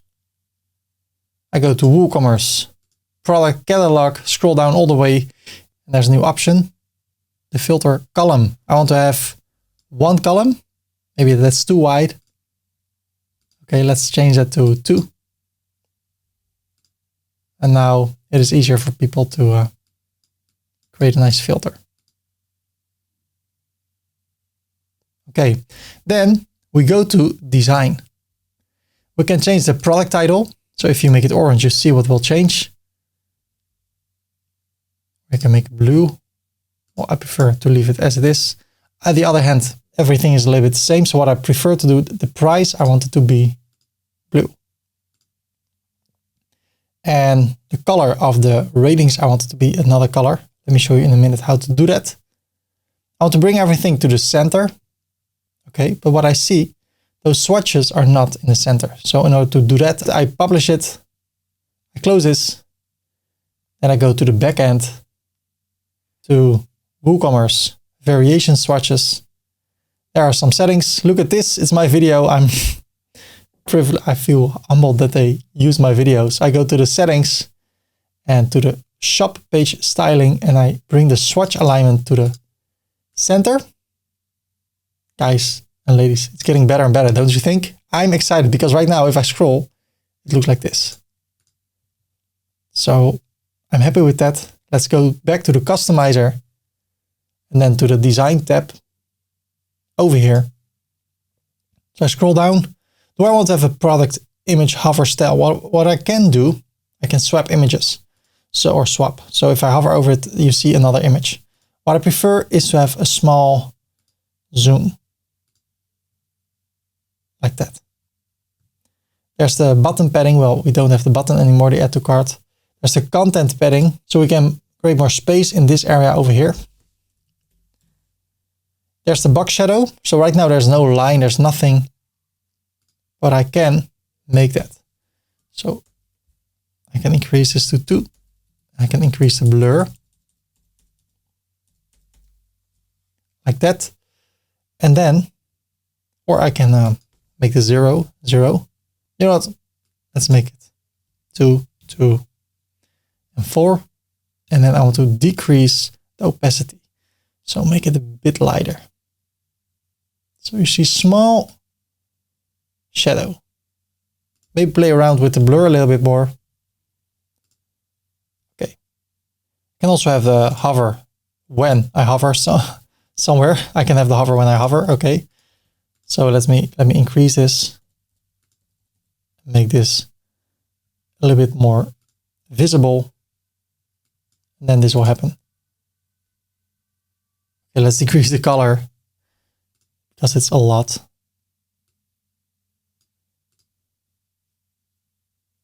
Okay, you know what? I don't need it. Then the product title font. I think it can be a bit bigger. Not that big. And what I like with the Astra Pro theme or the Astra Pro plugin, everything will stay in the same card. So even if you have 2 rows and here only 1 row, the height of all the products is still the same. I like that design wise. The price font, well, I think it can be bigger.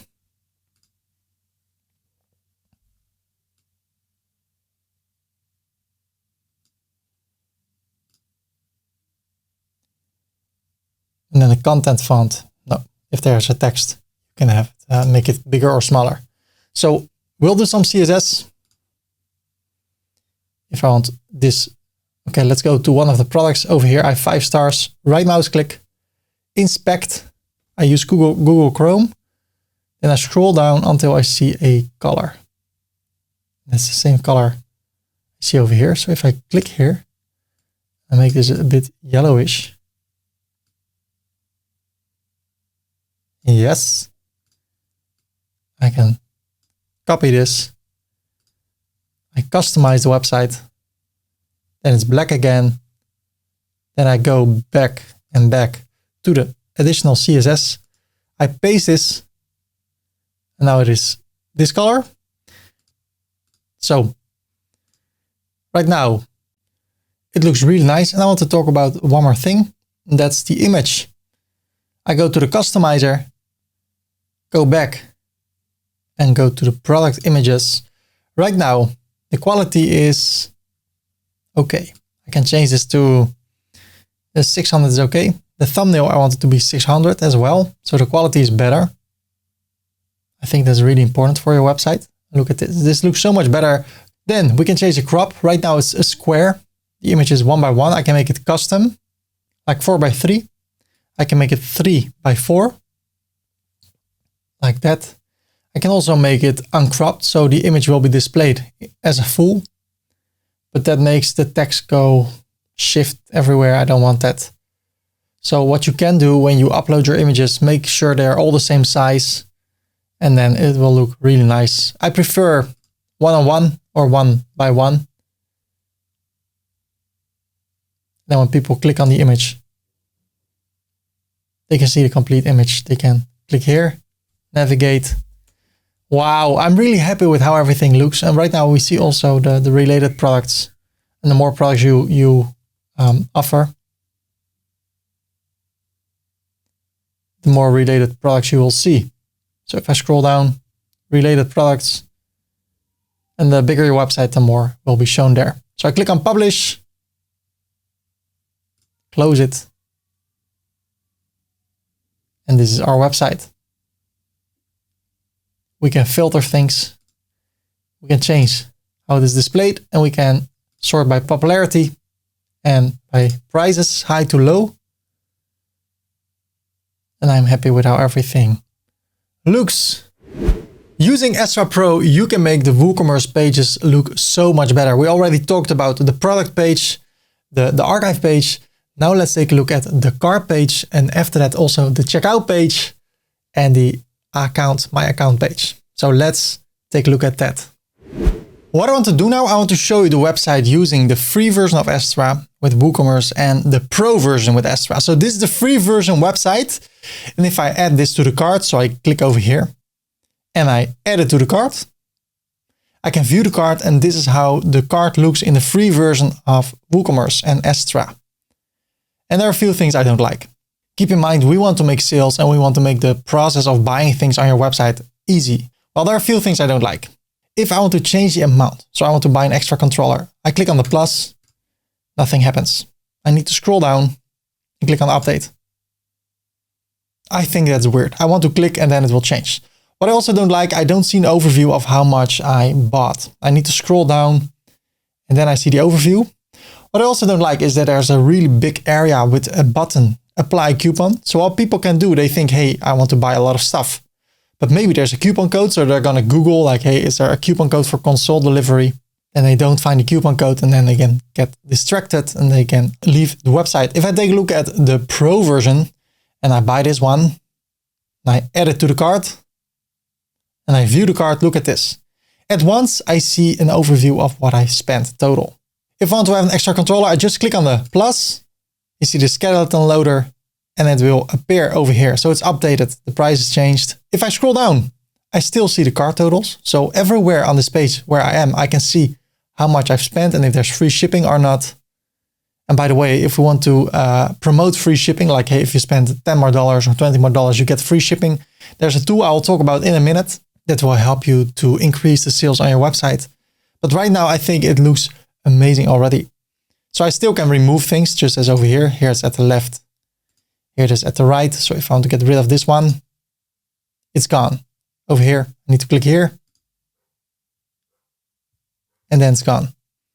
And if I take a look at the coupon code, small text, have a coupon. And if you click on it, then you can apply the coupon. I think that's better than a really big button over here, like apply the coupon code. And then over here, we can proceed to the checkout. Well, there are a few things we can do.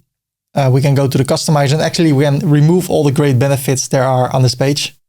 So I can enable or disable the modern cart layout. So if I turn this off, it will look like the free version. I turn it on. Do I want to have sticky cart totals? If I turn it off, this area will not stick with us. Do I want to have the real-time quantity updater? If I turn it off and I click on the plus, nothing happens until I click on update cart. I turn it on again and we can change the text over here, proceed to the checkout. I think that's better than checkout because it talks about an action. Click here to proceed to the checkout. You can also change this text. So I close it because I did not change anything. Now let's take a look at the checkout page and the My Account page using Astra Pro. And then in the free version, if I would go to the checkout, it looks like this. Do you have a coupon? Click here to enter your code. Again, I don't want to have the coupon area. We can fill in our details over here, ship it to a different address. This is all standard WooCommerce information. We can have notes, optional. And over here we see an overview of our order. I don't like it. It looks weird. And I have no payment method, but if I have one, it looks amazing. We'll talk about payment delivery later. And then we can place the order. Over here at the new version, I click on proceed to the checkout, the Pro version, I mean. There's no question, have a coupon code. No, just my information. If I'm already logged in, it will show my information over here. If I'm not logged in, I can click here to log in. Then the first name and last name, look at how beautiful it looks. Here's the first name and the last name, and I can fill it in over here. Over here, it's in the area already. So if I fill this in, first name, then it will appear over here. Last name. Then there's the company name. Maybe I don't want to have a company name. Then I can get rid of it. But it all looks a little bit better. So later on in the tutorial, we'll talk about payment methods and then it will look like this. You can have your credit card details, pay with Klarna, pay with PayPal. And when you have PayPal, there are more options you can have over here. And I think it looks great. Then over here at the right, an image of the product. You see the amount. And at the right, you see the price. I think that looks better than this. This looks ugly. This does not look professional. So Astra Pro is doing an amazing job in making this all look better. And then later I will show you how to add payment options and I will show you how that is displayed with Astra Pro. So let's go to the customizer over here, because at the checkout, we can also adjust a lot of things.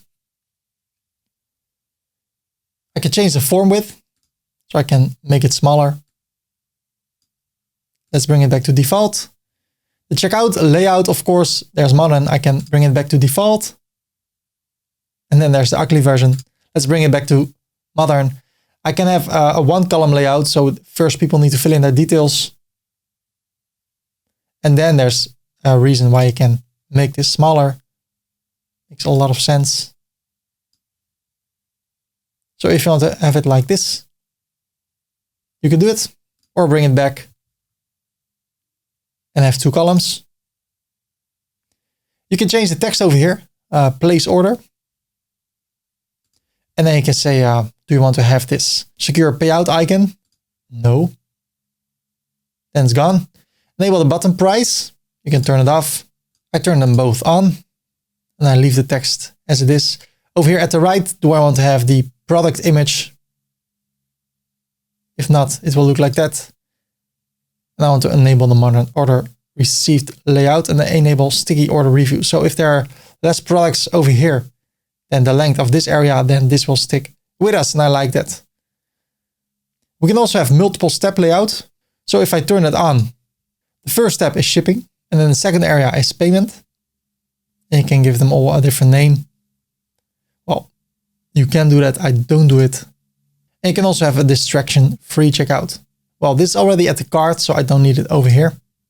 Do I want to have a distraction-free checkout? If I do that, there's no header.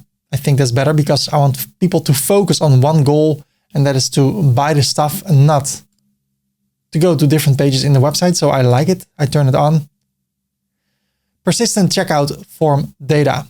Well, that means if you fill in the information and you're halfway through and you accidentally refresh the page, this will not be gone. But if you turn this on, it will stay there. That's so much better because sometimes you accidentally hit F5 or Command R somehow, and then you need to fill in everything again. You don't want that. So turn this on and then this. Okay. If you're only selling to individuals, or how do you say that? People without a company, then you can say hide it.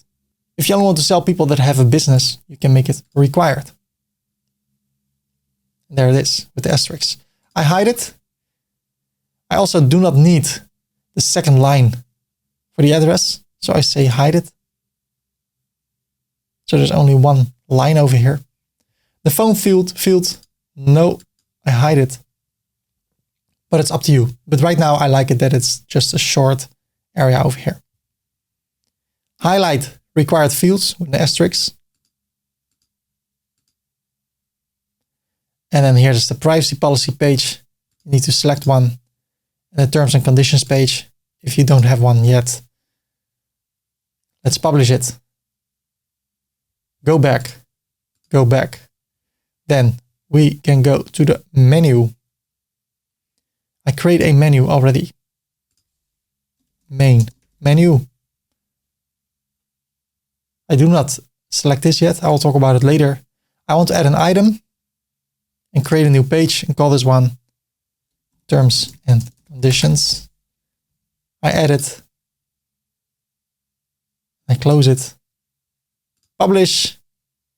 Okay, now I go back to WooCommerce, checkout, and I scroll down.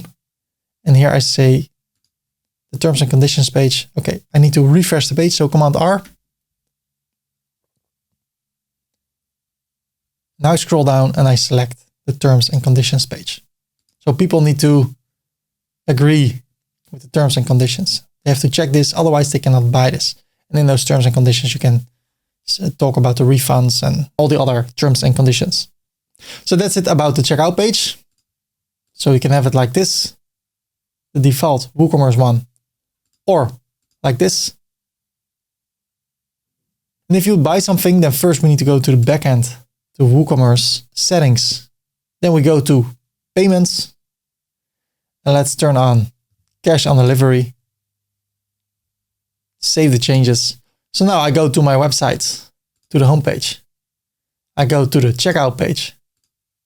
Checkout. With the old version, I fill in my details over here. And I click on Place Order. And it looks like this. All the information, the order number, the date, email, the total, the payment method, what I've bought, and where it will be billed to, and where it will be shipped to. Over here with this one, let me fill in my details. I agree and I place the order. And now it looks like this: order number, the date, email, the total, and the payment method. And in my opinion, it looks better. And then the billing address and the shipping address. So what I can do now, I can go to the homepage and then to my account. And it looks like this. If I would go to my account on the free version, it's like this: the standard WooCommerce layout with our orders, our downloads if we downloaded digital products, our addresses, our account details, and we can log out. Over here with Astra Pro, it looks like this. It's a bit personalized. Hello for the korpszoek. The orders, it looks better with an image. You see the status, you can view it, what you've bought. Then there are the downloads, the addresses, account details, and you can log out. And if you want to adjust that, so let's log in again. I go to the customizer.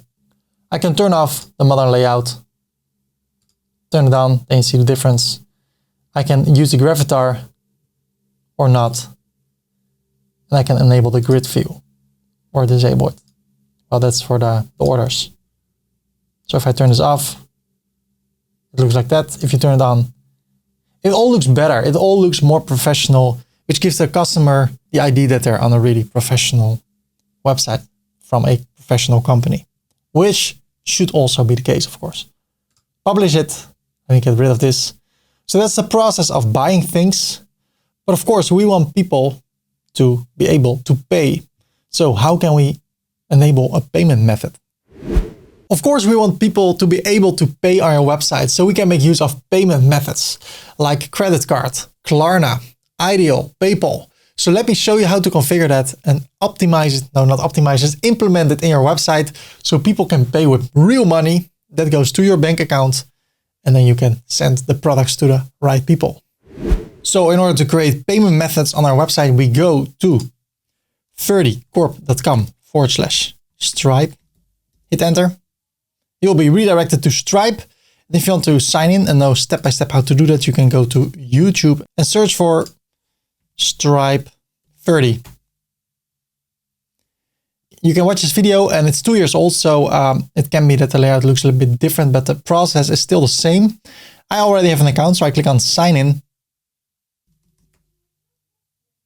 Okay, my best sale date was this amount. I'm really happy with that. I sold my course for $300. My latest payment was in October. I don't sell anything currently, but I'm happy with Stripe and it can help you to sell a lot of things on the internet. Okay, now we're logged in. That's all we needed to do. Now I go to the website, to the back end. Then I go to plugins, add new. And then I search for checkout plugins. And then we go for Stripe payments for WooCommerce by checkout plugins. Install now, a lot of stars, which is more than the one from Stripe and WooCommerce. Activate it. And we can also just connect it with Stripe. So I connect it with Stripe instead of placing all those codes. I click on connect with Stripe. So I need to authorize Stripe. And I have my account already over here. So I click on connect. And I want to add Stripe, recommended, and Klarna. Enable gateways. Woohoo! Almost done. I want to enable express payout. That means that on a Mac, you can pay really easily, and on a PC also with Google Pay. Here with Apple Pay, here with Google Pay. I want to enable express payouts, and this is important. I want to enable the webhook, so I copy this. Then I go to the Stripe dashboard. I paste this code, select events, charge, select them all, edit, add the endpoint. I copy this code. And by the way, we're not in test mode, we're in the live mode. So I select the live mode. I paste the webhook secret, save and continue. Great, your store is set to accept payments. We provide lots of customization options to match your needs. Don't forget to explore them. Let's customize them. So the settings, credit card, I remove Stripe. And this is all great. The statement descriptor, I will say console delivery. Charge type is charge. Enable payment via saved cards. That means that when people come back to your website, the credit card and settings are saved. And I can select certain cards that are allowed. I want to allow them all. And by default, order status is processing. So it's by default also processing. So I turn that on. And then the order button is pay now. Save the changes. And now when we go to the website, we click over here. We can pay now. So let's add it to the cart. View the cart. And also here we can pay now and the style is better. It looks better. So let's take a look over here. Perfect. We can pay now or pay like this. Oh, look at this. Look at this. It looks amazing. And if we don't want to pay with credit card, we use Klarna. Then we agree with everything. We fill in our details and then we can pay with Klarna or pay now. And if I want to, I can change this back to Stripe. So I go back to WooCommerce Settings, Payments, Stripe card processing, Manage. And then I say pay with Stripe. Save it. And now if I go to the checkout, it says pay with Stripe. Or I just say pay. So that's the way the cookie crumbles. I also want to add PayPal as a payment method. So I go to the backend to plugins, add new. And I search for WooCommerce PayPal. There it is, WooCommerce PayPal payments. I install it now. Not tomorrow, not yesterday, but now. Activate it. And it says it's almost ready to get started. Connect your account. I click on it. And I go directly to the settings of WooCommerce, payments, and then PayPal. So what do I want to do? I want to enable PayPal payments. And I can also accept all major credit and debit cards, but I already have that with Stripe. If you want to, you can turn it on. I don't. I activate PayPal. Now I need to log in and I need to accept everything. So my email address, which is my PayPal email address, and then the country of region. Next, I need to log in with my password. Okay, I get a confirmation text. I agree and connect. Now I can go back to WooCommerce. And that's it. I have to wait a second. I see it loading over here. Okay, it's connected. Now I go back to the settings, to payments. And then over here I set it up, but now I need to turn it on. Save the changes. And now if I go to the website, to the checkout, I can pay with credit card, with Klarna, and with PayPal. And since I'm with PayPal, I can also pay with Ideal and so forth. So you see there are a lot of ways to pay. And when I click over here, you see the button changes. Here I pay with Stripe. Here I pay with Klarna.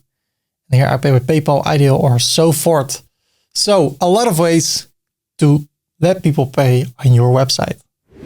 Let's talk about coupon codes. With coupon codes, you can get more sales. How you can send coupon codes to people that have already bought things on your website and send a coupon code to your list saying, hey, the first 100 people that buy for at least $50 get $5 or $10 discount. Or you can say to people, subscribe to our newsletter and you'll get $5 discount or 5% discount on your first buy on the website. So coupon codes are an amazing way to get more sales. And I'll show you how to create coupon codes in this part coming up in the tutorial. In order to add coupon codes to our WooCommerce website, we go to the backend. And here at the left, we go to marketing coupons. And here we can add our first coupon code. First, we need to create a code. I can also generate a code. And I can give the description, get $10 off. So I can copy the code. And when I would publish this code, and I go to the website, to the cart, I can click over here. I can add the coupon code, apply it. What you'll see, I get $0 discount. Why? Over here, I need to fill in the amount. So if I would say 10, update, and I refresh the page, you see I get $10 off discount. So not $29, but $19. If we take a look at the discount types, we see a fixed car discount. We can also say percentage. So I can also give 10% of discount. So I can say get 10% off. And now if I refresh the page, you get $2.90 discount, which is 10% off $29. Let me bring it back to fixed cart discount, $10, get $10 off. And what I can say, when people fill in this code, they automatically get free shipping. And I can also say it will only available until the latest day of October 2022. Then we can go to the restrictions. What I can say, you get 10% off when spending a minimum of $50. So if I would say people need to spend at least $50, update, refresh, they'll say, sorry, it seems that the coupon blah, blah, blah is invalid. It has now been removed from your order. Now, if I want to add it, it will say the minimum spend for this coupon is $50. I can also have a maximum, and that can be nice when you work with percentage. If you give 25% discount, you can say, well, only until a maximum of $2,000. And when people spend more than that, then the 25% will not work anymore. You can turn this off if you say this coupon code can only be used on itself, not in conjunction with another coupon code. So you can have a $10 discount coupon code. Besides that, you can have a 10% discount coupon code. And then if you check this, you cannot combine them. So you have double discount. You can also say that this only applies to normal items without a discount. So if you turn this on, remove this, update, and then you go to your website, remove this, and go to a discounted product, this controller, and I add it to the cart. I view the cart, and I go for the coupon. It will say, sorry, this coupon is not valid for sale items. I can also say it's only available for certain products, so only for the controllers, for instance. Or I can exclude a product, like it's for everything except for all the Switch products. You can also include a category or exclude a category. I don't know why, but you can also say only people with a Gmail account can make use of this discount. You can also make use of usage limits. So first I can say there are only 100 places coupon codes available with this one. So after it is used 100 times, it is not available anymore.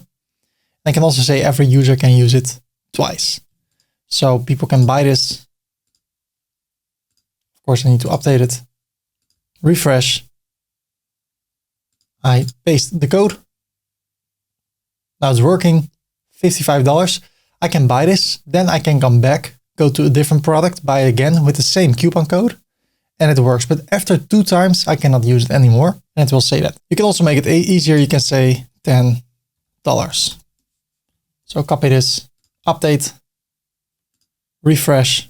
And now I click on have a coupon. I say $10, apply. So it doesn't matter if it's capitals or not, but it's easier. So you can have a Facebook or Instagram message saying, hey, if you fill in $10 right now, only until the end of this day, for the first 100 people, you get a discount. So that's a great way to boost your sales in a short amount of time.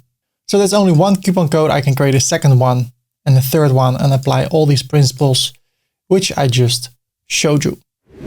Ladies and gentlemen, I really think that personally, honestly, I really think that it's time to talk about shipping. How to create the shipping cost based on the place where people buy from. on the weight or on the total amount people spent on your website.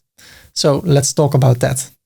So in order to set up shipping methods, we go to the backend of our website to plugins, add new, and we search for table rate. And it's probably the first one from Optimise. A lot of installations, a lot of stars, and last updated just 19 hours ago. I click on install now, and I click on activate. I close this. It's a free version. There is a pro version, but we're going to use the free version, and it's amazing. So what I want to do, I want to go to WooCommerce Settings, General, and then over here, I want to select to which countries I want to sell. Maybe you want to sell to all countries, that's fine. So let me say specific countries. For instance, I want to send products to the Netherlands and to the United States. If you send to the whole world, you can also leave this to all countries. You can also sell to all countries except for, and then say to which country you're not selling. I do specific countries. I save the changes, and then I go to shipping, the third tab here in the WooCommerce settings, shipping. By default, the Netherlands is here. Let me delete it and start from scratch for you. So I click on add shipping zone, and I start with the Netherlands. So maybe you sell to the United States, then you say United States. So I start with the Netherlands. Later on, I will do United States, and then I will link it to the region, the Netherlands. Then I want to add a shipping method, and I select flexible shipping, and this option is available because of the plugin table rates. I add the shipping method, and then I click on it. Now I can configure this. Well, in the Netherlands, we make use of a company. It's called PostNL, like UPS for the Netherlands. But over here, the method title, I choose my carrier over here, the company that's shipping my products. So I say PostNL. The method description will be displayed on your website, and I don't want it to have the same title twice, so I leave this empty. And then about the shipping cost, do I want to add taxes over the shipping cost? You can say yes. And if you do, you can say it will be displayed inclusive of tax or exclusive of tax. You can also say none. And do we want to have free shipping from a certain amount on? Well, from $200 and on and more, I want to have free shipping. Then I scroll down all the way, close this, and I want to create some conditions. And it can be done on always. So the price will always be $20, no matter what you buy, how much you buy, how heavy it is, what you buy, always $20 shipping cost. But I prefer to work with conditions. So if the price, the total price of my cart is between $0 and $19.99, then I want to charge $8 shipping cost. I add the rule, you know what, let's make it 5. And I go to the price, and from everything that is within $20 and $49.99, I charge $8. Then another one, I can also do it based on the weight. If you're selling really heavy products, you can do that. I prefer the price. That's what I see all the big shops doing. Here from $50 until $99.99, I charge $12. And then another one from $100 until $199.99, I charge $15. And then one more from $200 on till the maximum, people pay nothing. It's free shipping. So I save the changes, and these are only applicable for the Netherlands. So I'm logged in. I live in the Netherlands, so my address is from the Netherlands. So if I would go to the cart, it will say based on my price, $65, I pay $12. So let me see if that's correct. It is, but let me show you why. If I go to WooCommerce Settings, Shipping, the Netherlands, PostNL, and I scroll down, this product is $65. So it's between $50 and $99.99. So that's $12. That's exactly what I see over here. So if I would add a second one, a second controller, I pay $130. And now it says automatically I have to pay $15. Why? Because between $100 and $199, I pay $15. If I add another one, I will have a total of $195. I still pay $15. But now, if I select the fourth one, it's free. Why? Because I'm over $200. So let's take it to the next level. Now, if I go to shipping zones and I choose a new one and I say United States, and I select the United States, I can add a shipping method, flexible shipping. And in the United States, I prefer to use UPS. And from no taxes, but from $100 on, shipping will be free because UPS has different rules and stuff. So I say the pricing from 1 until $14.99 will be $4. Then from $15 until $29.99, it is $6. Then from 30 until $49.99, it is $8. And then from 50 until 100 or 99.99, it is $9. And the latest one, from $100 on, everything is free. Save the changes. So let me go back to the cart and I will reduce it back to 65.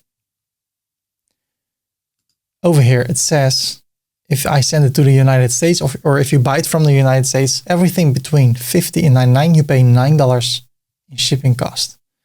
So right now it's $12 if I send it to the Netherlands. But now if I change my address, let me remove this and I select the United States and I update it. Now I pay $9. So based on the country or even the region, you can select how much people should pay when they spend a certain amount of money. And I think that is amazing. So if I bring this back to the Netherlands, I'll pay $12 shipping cost instead of $9 because it's sent to the Netherlands. If I want to have free shipping, I need to buy 4 and then it says PostNL free. So that's how you can work with table rates and shipping. The makers of the Astra theme are working on a new plugin called Modern Cart. And it does what it says. It makes your cart modern. Right now we have a cart in the corner of our website. We can click on it. We see a small overview. Then we can go to the cart. We can adjust things. But there's also a modern cart. And the modern cart is a fly-in. It flies in from the right on your website. And you can adjust it. And it seems to boost the sales on your website because it's so easy to navigate through things, adjust things. So let me show you how to work with the modern cart. So in order to get the modern cart, we go to 30corp.com/MC for modern cart. Hit enter and I will make sure you will be redirected to the right page. At this moment, the plugin is not live yet, but I will make sure you'll get there. And then when you have downloaded the plugin, you can go to the backend. You can go to plugins, add new, upload plugin, choose a file. And then over here, I have mine. I open it, install now, and then I activate the plugin. Then I go to WooCommerce Modern Cart over here. And now I open the website in a new tab, holding Command or Control on the PC. So right now I have this one, but if I go to the display cart options and I set it on entire website, it will be saved automatically. And I refresh the page, this area will appear. So by default, it looks like this. Review your cart. We see the amount of PlayStation controllers we have. I can add more or add less or subtract. I see the percentage of discount I have for this product because I get a few dollars of discount. I can remove it. I can add a discount code. I see the subtotal without the shipping cost and I can proceed to the checkout. And over here I see powered by cart flows and we can configure this. So let me walk you through the options, the general settings. I can choose a different style. So right now I see this area over here at the right. If I refresh the page and I click over here, it is displayed like this. I prefer that, so I choose style 2. We can enable free shipping. That means that if I would have only $65, it would say over here, spend $135 more and you get free shipping. Depending on when people get free shipping, you can turn it on. And product recommendation. You can say from the upsells, I want to display that like that. I can add it to the cart and then new ones will appear over here. I can also say from the cross sells, refresh.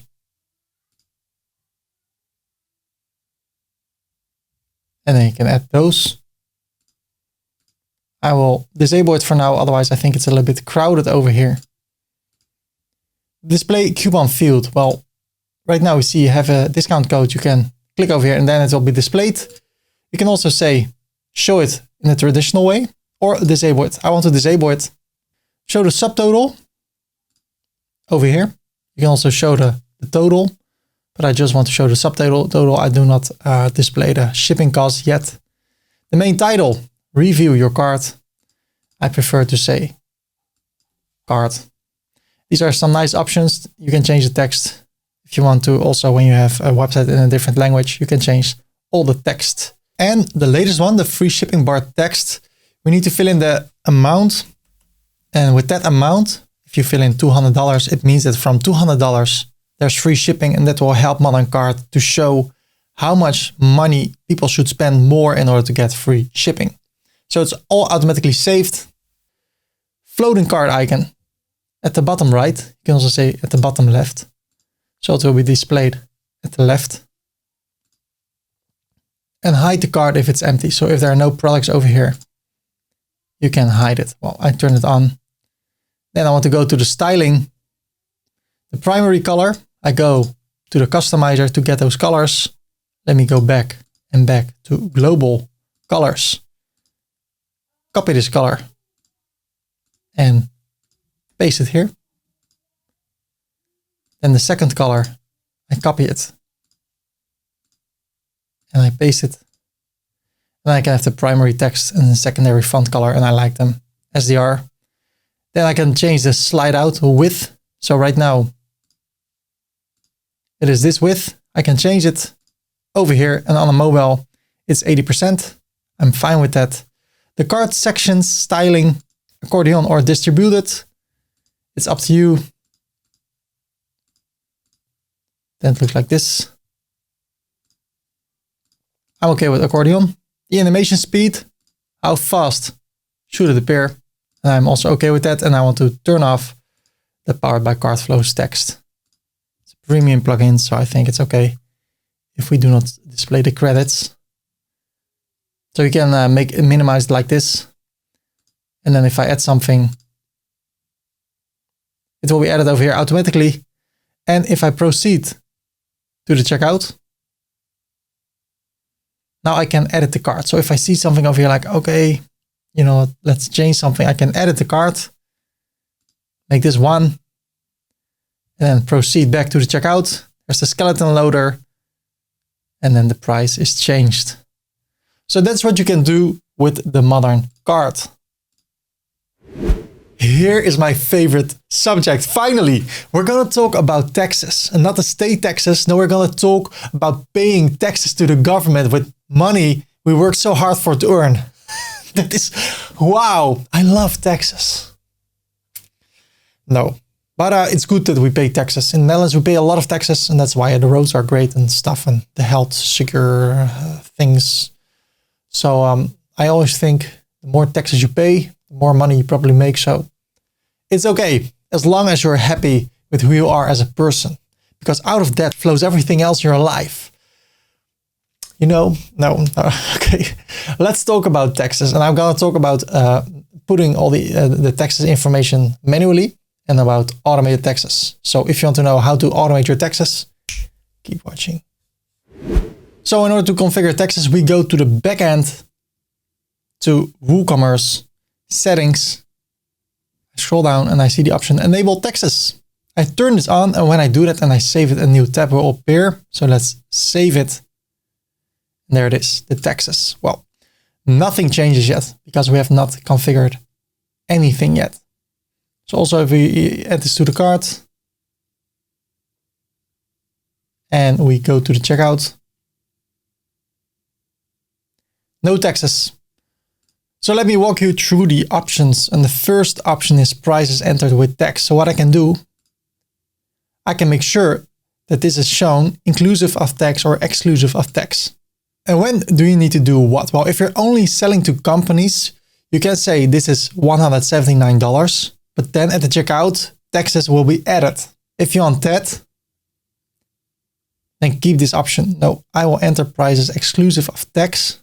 And in order to see how this looks, we need to talk about the taxes rates. Right now we have 3 rates: standard rates, reduced rates, and 0 rates. Well, let me scroll down a bit. We have by default the standard rates.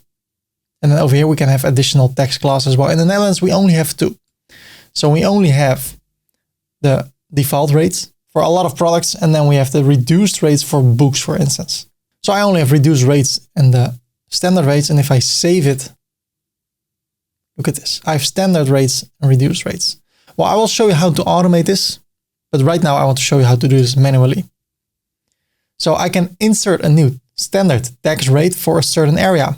So for the Netherlands, it's NL for the whole Netherlands, and then the rate is 21, and then I can say VAT.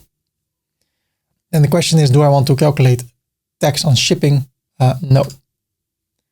So I save it, and then I go to the reduced rates. I can also search for a country, Netherlands. I can select it, and then the reduced rate is 9% VAT, not for shipping. Save it. So I'm selling to the Netherlands and I'm from the Netherlands. So if I would go to the checkout, and right now it says it's exclusive of VAT, $179. And with the VAT added, it is a total of $231. Why? We pay this as a company, and this money we'll get it back from the government. That's just the way it works. So that's a nice way to display the prices on your website when you're selling to a company. And then over here, I show all the prices exclusive of tax. And then over here, I can decide, do I want to display this in the shop, including or excluding the tax? Well, I choose excluding because that money is something the people with a company get back. So only here it will be displayed, and then the total amount you have to pay is this amount. So the whole website shows everything exclusive of tax. Well, what we do in the Netherlands, we show everything inclusive of tax, and then depending if you have a company or not, you can get the taxes back. But if you don't have a company, people will pay $299 for the switch. So they will not get a surprise, like when they buy this as an individual, not as a company. Let me close this. So they say, okay, I'm going to pay $299. They go to the checkout and they have to pay more. And they're like, but I don't have a company. So what I want the VAT to be included in the price. How can we do that? Really simple. Yes, I will enter the prices inclusive of tax. So I save it. And now when I go to the website, okay, so at the end of the day, when we buy this, we pay $299, but right now it says $247. So it's showing the price exclusive of the tax or the VAT. So it's saying over here, X VAT. Now, if I go to the checkout, then I will see a total of $299. But what I want on the website, I want to show the price inclusive of the tax or the VAT. Sorry, in the Netherlands, we only have one word for that. So I don't know if I should say VAT or tax or taxes the state. No. So how to achieve that? Well, over here, display prices in the shop page, including the tax. And also here, I want to include the tax. So everywhere in the website, I see all the prices, including the tax. So now it's $299. But when I go to the checkout, I do not get a surprise because it will be $299. And then it will say $51.89 is taxes or VAT. So when I have a company and I buy this and I want to make YouTube videos and tutorials about Switch-related videos, Switch-related games, then I can say, hey, I buy this from my company. And then I can get this money back. But I'm not surprised that the price will be more than $299. So this is personally how I prefer to do it. Because when I buy this as an individual, I know I pay $299. And I will not be surprised at the checkout with additional taxes. And then if there's a product, for instance, let's say one of the products is a book. or all the cases don't have to go for the 21%, but the 9%, I can go to the product. I can edit the product. I scroll down, and then here the text status is taxable, but the text class is reduced rate. So if I'm selling a book in the Netherlands, I know I have the reduced rate of 9% instead of 21. So now when I update it, and I view the product, and I add it to the cart, and I view the cart, and I get rid of this one, and I proceed to the checkout, what I see is that the included tax is $3.22. It's only $3.22, which is 9% and not 21%. If I would change this now, let me show you. I go to the products, all products, and I search for cases. And I click over here. And I change it back to standard. And I refresh the page. Look at this number. It's almost double. This is 21%. So that's how you can work with rates and reduce rates. Okay, a few more things I want to do. Over here, it is now not reduced. So let me bring it back to reduced, update. Then I want to go to the settings again. So I go to WooCommerce Settings, to tax. And then I want to go to the standard rates. And I want to include shipping. So, and this time I say, not say VAT, but since I have two types of rates, tax rates, I want to say 21% VAT. Copy this, save it. And over here, 9%. So it will be more clear what people are paying for. So over here, you see 9% VAT. So if I go to the website and I buy something with the normal rate instead of the reduced rate, I go to the checkout, it will say includes 3.22, that's 9% VAT, and $51, that's 21% VAT. So that's nice. If I want to combine this, I go to the settings, tax options, and I say display tax totals as a single total, save the changes, refresh. Now it's one big pile of VAT. And if you're not selling to companies, that's great. If you're selling to companies, I would definitely say itemized. And then another one, the rounding. If you have a lot of products, look at this. Let's add them all to the cart.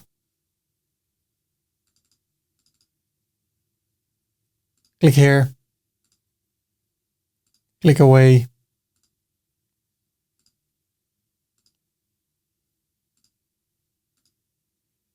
And I view the cart. And I proceed to the checkout. Right now, this is the amount of VAT. Let me edit the cart. Remove this one. So there's only one type of VAT, which is 21. 403.17. Well, if I would say round tax at subtotal level instead of rounding per line, that's better for when you're selling to companies, because right now, if I uncheck this, it will round up every VAT number per product. And then it will be added to this number. But when I check this, it will round all the taxes at the sub level. So it will add all the taxes of all these products and then it will round it up. I think that's better when you're selling to companies. I know for sure that's better. Otherwise you get weird missing numbers of 2 cents and 3 cents and you're like, where is it? But if I refresh it now, in this case, it's the same, but it's better to calculate, to sum up all the taxes of all these products and then round it up to 2 decimals after the point. I hope I explained that well. Just turn it on. It's better. And depending, if you sell only to customers, you can use it as a single total. And then it will say it's VAT. But wait, I'm selling to the Netherlands. But what if I'm selling to the United States? Where's the VAT now? Well, in order to set it up, we go to the standard rates and I insert a row and I can say US has 5 or 10%. 10% VAT. Save the changes and reduce rates. Also US, let's say 5%, 5% VAT. Not for the shipping. Okay, now look at this. Refresh. This is the amount of tax for the United States. So that's how you can set up taxes, but for every state there's another taxes. So you can search for tax jar United States. There you go. And then you see California 7.25. So what you can do, here's the state code, California. You say 7.25. 7.25. But then you need to do that for all the states you're selling to. So Washington, 6.5. And if you do that, by the way, this is the reduced rate, so I need to do it for the standard rates. CA. Then I need to do something else. I need to go to the tax options. And I need to calculate the tax based, right now it's the customer shipping address. That's the best because people that buy from California will pay a different tax amount than people from Iowa. Let me see, Kansas, Colorado. I've been to Kansas, I've been to California, Hawaii. How much is the taxes in Hawaii? 4%. Wow. So, yeah, that's what you can do, but there's a better way. We can also automate this whole thing. But what I wanted to say, let me not get carried away. If you're only selling to one country, you can use the shop-based address because then all the taxes are the same and it will not change based on where people live. But did I really say that? I can cut it out. I can also leave it in. I will leave it in. And it was just an honest mistake. Out of the heart, out of the abundance of the heart flows. Okay. Customer shipping address. I leave it as it is. And by default, we decide per item what kind of rate it should be. So if you want to change something, you need to go to the product, all products. Wait, let me save it first. We go to the products, all products, do a quick edit, and then you can change the tax status to taxable and reduce rate. One more thing, you can go to WooCommerce Settings, tax, and then if you want to, you can say everything is including the VAT.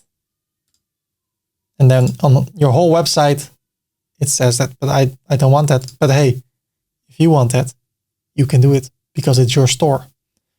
Tax, remove this. So now everything is calculated perfectly for my customers. And then if they have a company, they can get their taxes back. And if they don't have it, it's also fine. In order to automate taxes, we go to the back end. We search or we go to plugins, add new, and then we search for WooCommerce tax. And say WooCommerce shipping and tax. Install now. Activate. And then it will prompt us to install Jetpack and connect. That's what I will do by clicking here. Okay, now I need to log in. You also, I already am logging in because they know who I am. And otherwise you need to create an account. I dismiss this. And now that's it. Now I go to WooCommerce Settings, to tax. And here, automated taxes, I want to enable it, and it will say enable this option will override any tax rate you have manually added. That's it. I save it. And now Jetpack and WooCommerce will do all the hard work and all the hard calculations for us.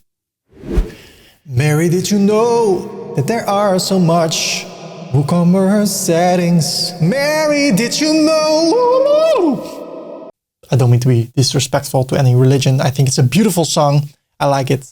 Sometimes I like to have some fun. Maybe you don't like it, maybe you like it. Okay. I want to talk about the WooCommerce settings. There are a lot of WooCommerce settings, but we covered a lot of them already. Shipping, payments, email. No, not email yet. We'll talk about that. So let me walk you through the options, the settings of WooCommerce. There are not that much left, and then we'll talk about email. So we covered a lot of settings already. Let's take a look at all the other settings. I go to the backend, to media, just kidding. I go to WooCommerce Settings. This needs to be your address. You can sell to specific locations or to all the countries in the world. If you do to a specific amount of countries, fill them in over here. Shipping locations, of course, only to the countries you sell to. And the default customer location, leave it by default, they can fill it in. We enable taxes, we enable coupons, and this is how you can define how your currency should be displayed. For instance, with euros, we use a point as a 1,000 separator. That's what I see on my bank account. Just kidding. And a decimal separator is a comma in Europe. So filled in as it should be for your country. Then we go to products. Actually, I don't need to change anything over here. You can change the measurements, weight, and dimensions. Enable reviews. And reviews can only be left by a verified owner. So only people that bought something from our website. I don't check that. And I'm okay with everything. Inventory. We talked already about that. I want to get an email when there are only 20 products left of a product. Downloadable products. It's all self-explanatory. And at the same time, I don't change anything about all these settings. We covered tax, shipping, payments. Let's go to account and privacy. And now if I would go to the website in an incognito window, and I add these to the cart, and I go to the checkout, I can fill in my email address and my details and my payment method. But how cool would it be if I allow customers to log in into an existing account during the checkout? I also want to allow customers to create an account during the checkout. And when they create an account, they will get a link from my website like, hey, you can set up a new password because they're a new user. That's all. Save the changes. We're going to talk about the privacy policy and all those pages later. Then emails, we're going to talk about that. So let me go to integrations. And I don't need to have any integrations. And I go to advanced. And if you have a website in a different country or a different language, you can change those URLs. If you do that, afterwards go to, let me save it first. Then go to settings, permalinks, and then save the structure twice. So they will be saved. An important part of having an e-commerce website is the emails you send to people that buy things on your website. If that looks ugly, if that looks WooCommerce-like, it's not that appealing. There's always, by default, there's a ugly purple color. Sorry if purple is your favorite color. It's ugly. And when you buy something, that email looks ugly. So we're going to make that email look better. So when people buy things on your website, they get an email that looks beautiful, has the right content. So are you ready for that part? I am. I hope you're too. Let's go. So that brings me to the following: WooCommerce settings. And then there are the emails settings. Well, in order to check how the emails will look, I need to go to the payment options. I turn off Stripe. I turn off Klarna. I turn off PayPal. And I want to turn on cash on delivery so I can process payments. So now I can buy something. So I go to the checkout. I filled in all my details. Cash on delivery. I agree and I place my order. Okay. My email account is turned on. What is this?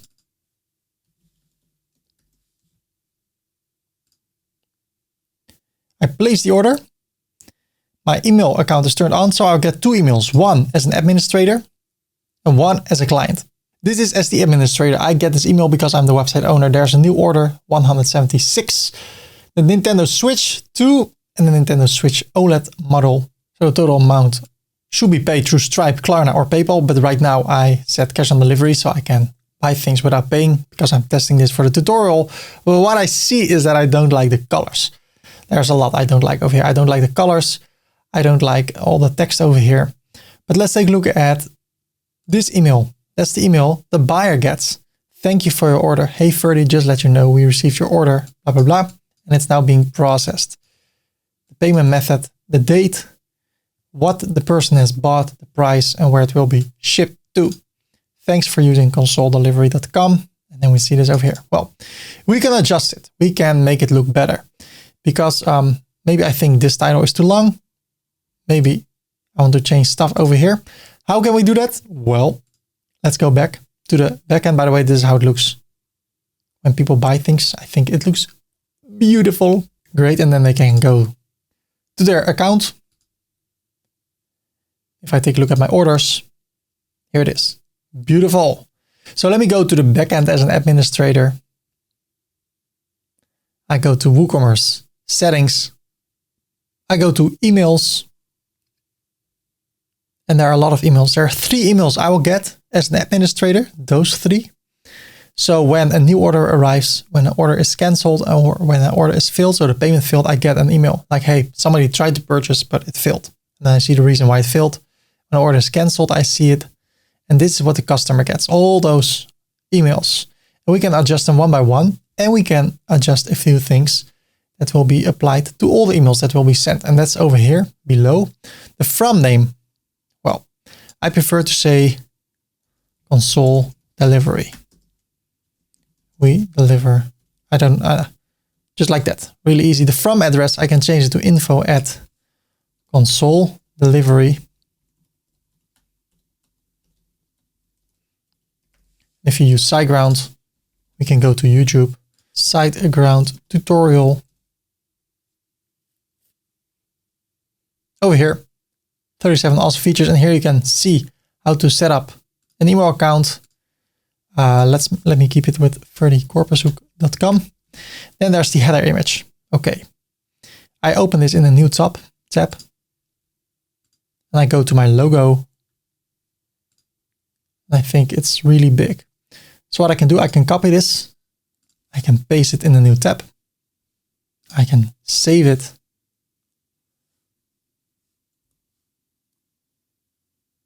Then I can rename it to 300 pixels.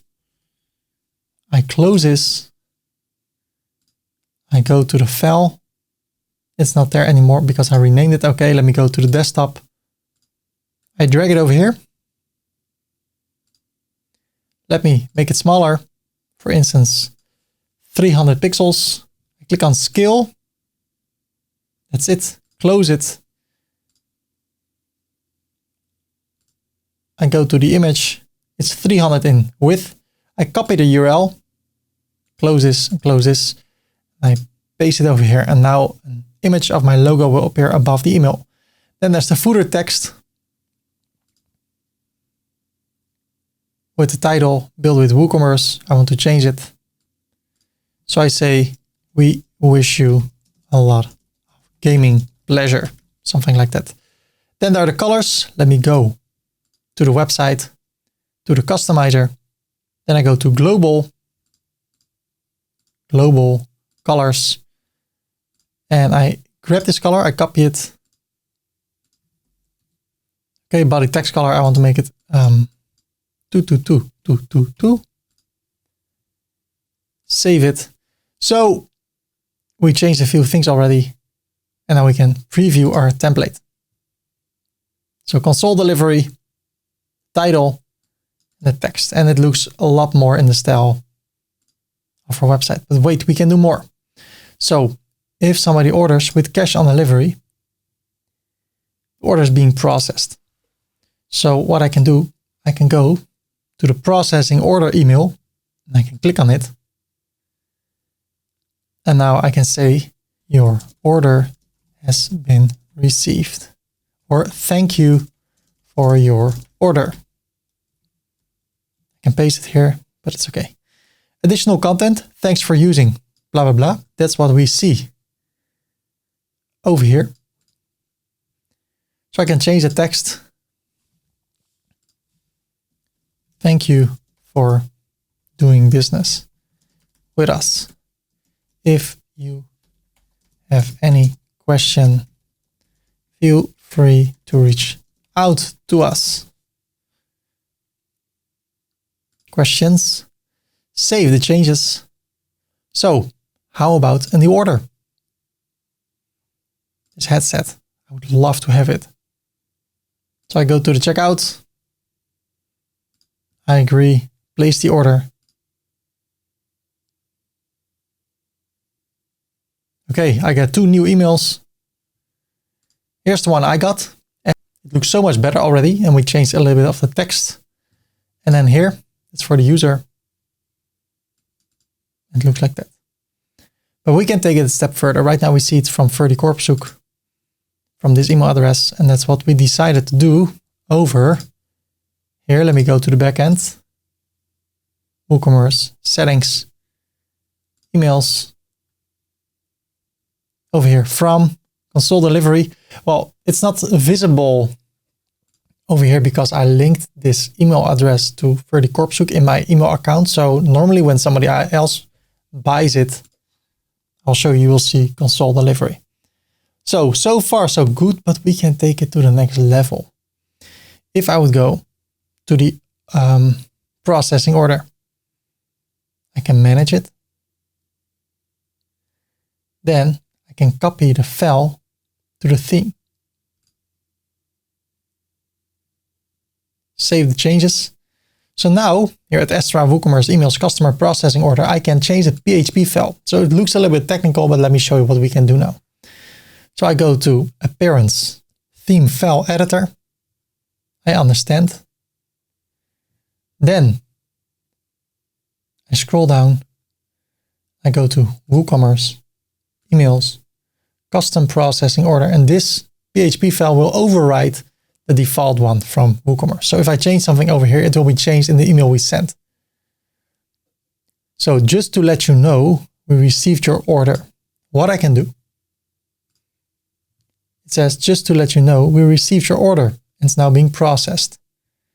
So if I change something over here, we want to let you know that we received your order. Your order number is this one. We will prepare your order and let you know when it is sent to your address.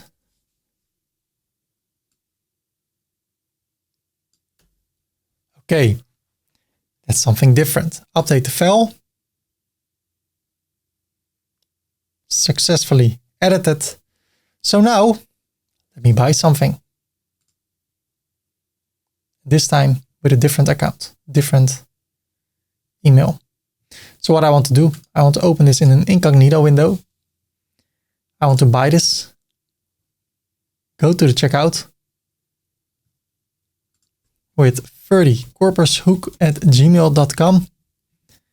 My first name, of course, is George Washington from the Netherlands.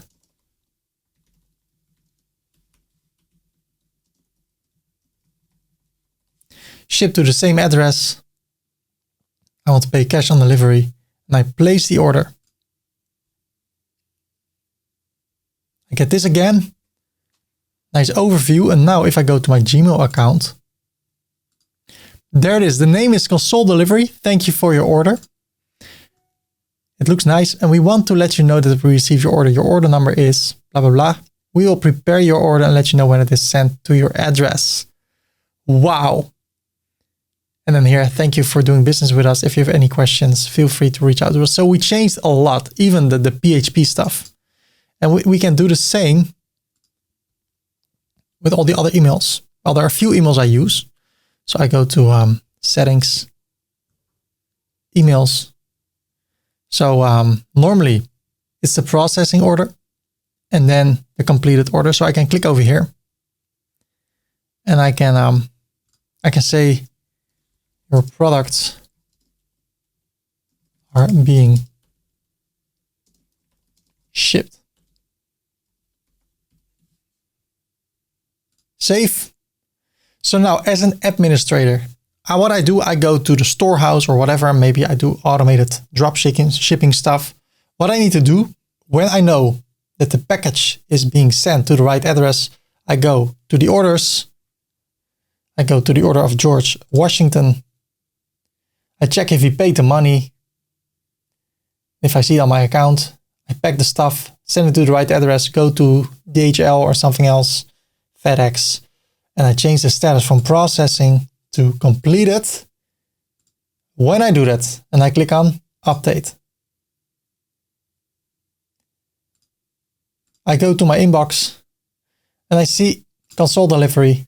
Thank you for shopping us. Hey George, we finished processing your order. And what says the title says your products are being shipped. And with the same principles, we can change all this, and this text over here. Like, hey, if you have any question, if the product doesn't arrive, or I don't want to make people scared, but if you have any question, feel free to reach out through this phone number or through this email or chat. So that's how you work with it. And I think it looks great. If I click over here, I see it's from info@verdikorpshoek because that is what it's saying over here at settings, emails, email address. So I think it looks amazing. And now you know a lot already. We created a web shop, created different kinds of products, styled everything with Astra Pro. We talked about taxes, shipping, payment methods, emails. So we're getting further step by step. So if I take a look at the website, this is how it looks right now. And people can buy things on our website. We have covered so much already. This tutorial is getting longer and longer. I'm sorry, I just want to cover everything. And actually our website is up and running. People can buy things on our web shop, but we have a complete website. We have a website, and in the website, we have a web shop. So I want to focus more now on the rest of the website. So let's take a look at the header. Let's create a beautiful header using Astra Pro. It's time to look at the header of this website. Let's make it better. We can go to the customizer and make it look so much better. So the first thing I want to do, I want to create a few pages that we can place in our top header menu, because right now we have our primary header area, then we have the top header, we have the bottom header. So we can have 3 rows and 3 columns. So we can have 9 places in our header where we can place things. So just to show you, if I click on the plus and I go for an account, you see there's a new row. And then that row can have certain colors. So if I click over here, I can go to design. I can change the background color to this blue one. Then I can go back to general and I can increase or decrease the height.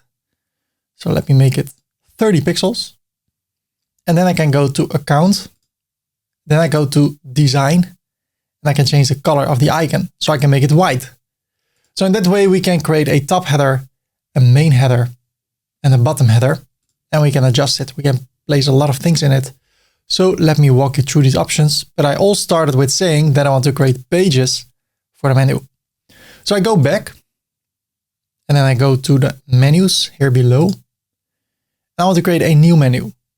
So I create a new menu and I call this one the top menu. And I want to assign it to the secondary menu. I click on next.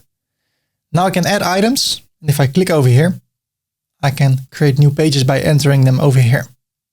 So we already have the shop page, the terms and conditions, my account, checkout, and cart. I want to have an about us page. So I click on add and it will be added. Then maybe I want to have a blog. Blogging is a great way to get viewers through your website, through the search engines, and then people can buy things on your website. So I want to have a blog. I want to have frequently asked questions. So I say FAQ. Maybe I want to have a newsletter. So I want to have a newsletter page so people can opt in to our email list. And I want people to be able to get in touch with us. So a contact page. So there we have it, our top menu, but we don't see it over here. In order to do that, let me publish it. Then I go back. Then I go to the header builder. I close this. Then I click on the plus and I want to go for the secondary menu, but I don't see it. Why? We need to configure it, the colors and stuff. So I click over here. Let me go to design. And then I want to say that the color of the text should be white. And now it appears. When we hover over it, what color should it be? Well, I still want it to be white, but if I would say orange, it will be orange. Well, let me keep it at white. And when it's active, so when you're on the about page, how should it be colored? Well, still white. And if I leave this empty, so I only choose here the white, the color, if the color is empty, it will automatically grab this color. But for the background, I want to have a different color when I hover over it. I want it to be orange. And now, look at this. So when I would go to the newsletter page, what I can do, I can make sure that this is orange. So people know we're on a newsletter page. Well, if you want that, fill that in over here. I don't want that, so I keep it empty.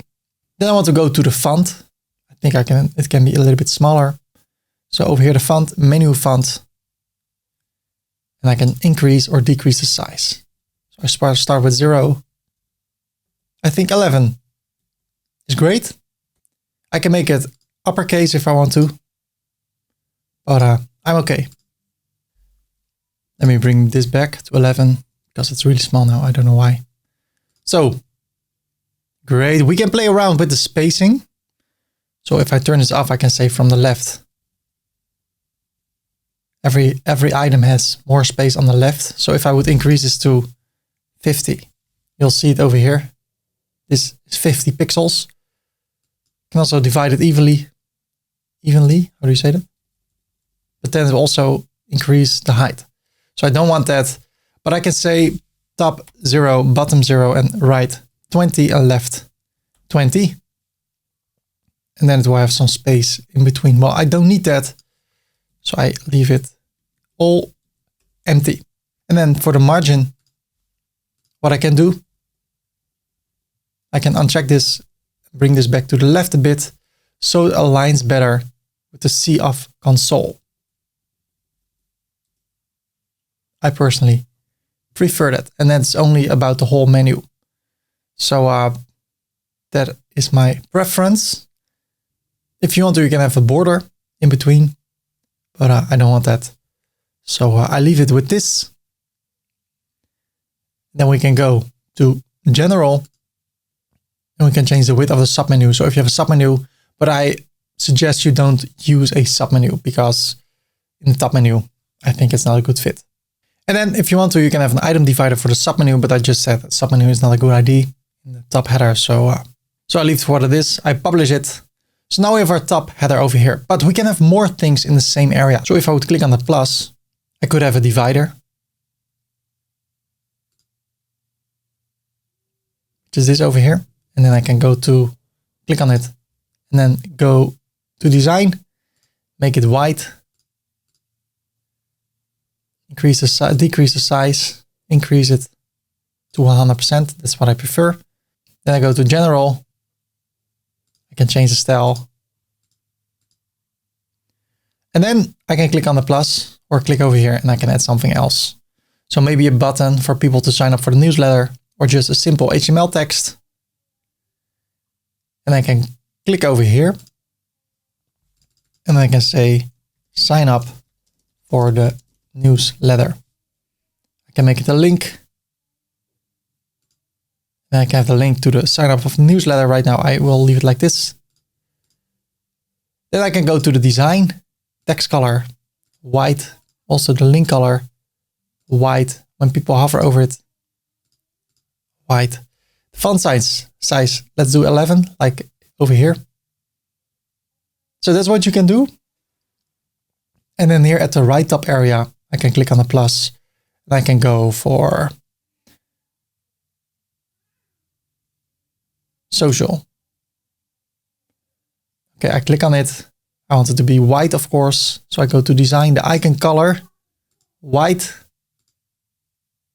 When you hover over it, maybe again the background color can be orange.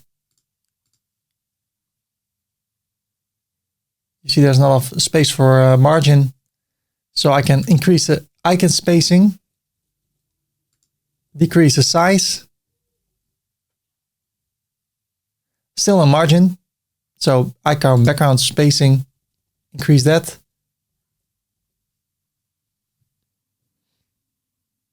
But then we should probably make the icon size bigger. Let's decrease the spacing, and that way you can adjust everything to your wishes.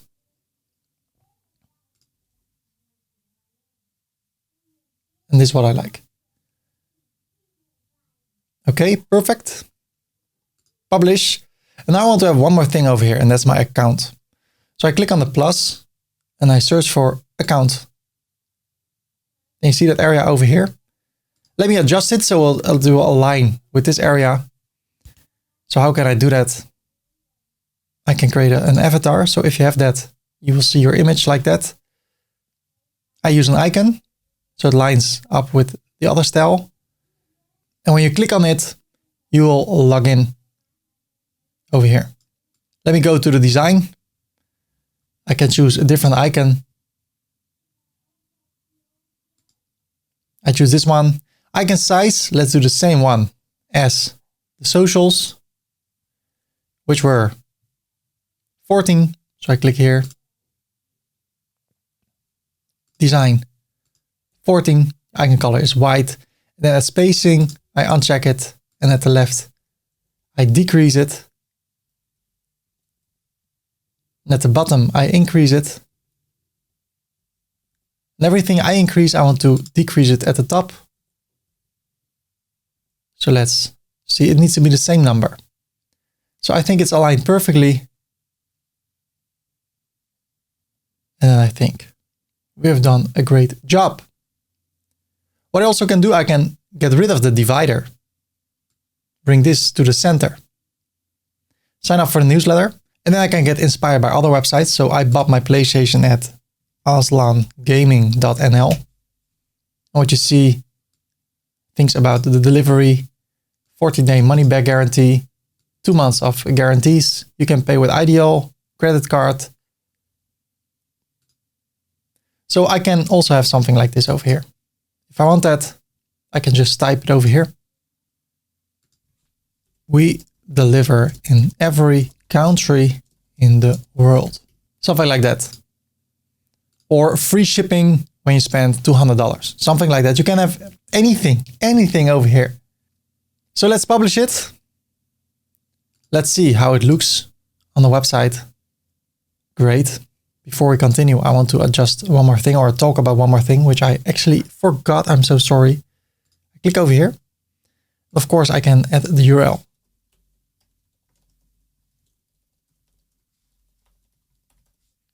I can also add things. So add a social media icon. I can say YouTube. I can have the URL.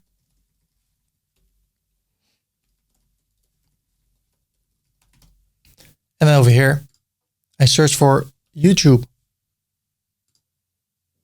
And there it is. Publish. Okay. And then I can go to the secondary menu and I think, you know what? You deserve it to be seen. So I click here, go to the font, make it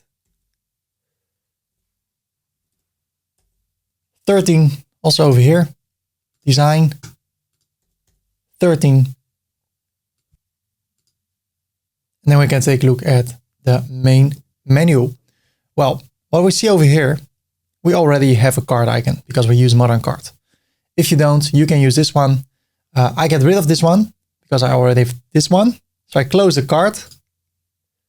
Right now, the primary menu is shown at the left, right. I want to drag it to the center.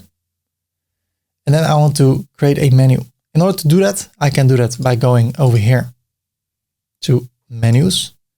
And I have a main menu and I can add items. So what I want to add over here are product categories.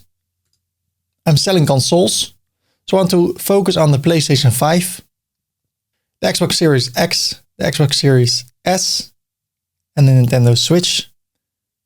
And if you don't see this over here, click on Publish, close this, go to the backend to menus. And over here at screen options, turn on product categories, product tags, etc. And when you do that, we also can select our main menu over here. And then here below, we have product categories. So talking about categories, I did not do that actually. I could talk about it more because right now I have the Xbox Series X and the Xbox Series. So what I can do, I can go to WooCommerce, let me see, products and then categories. Let me save it first.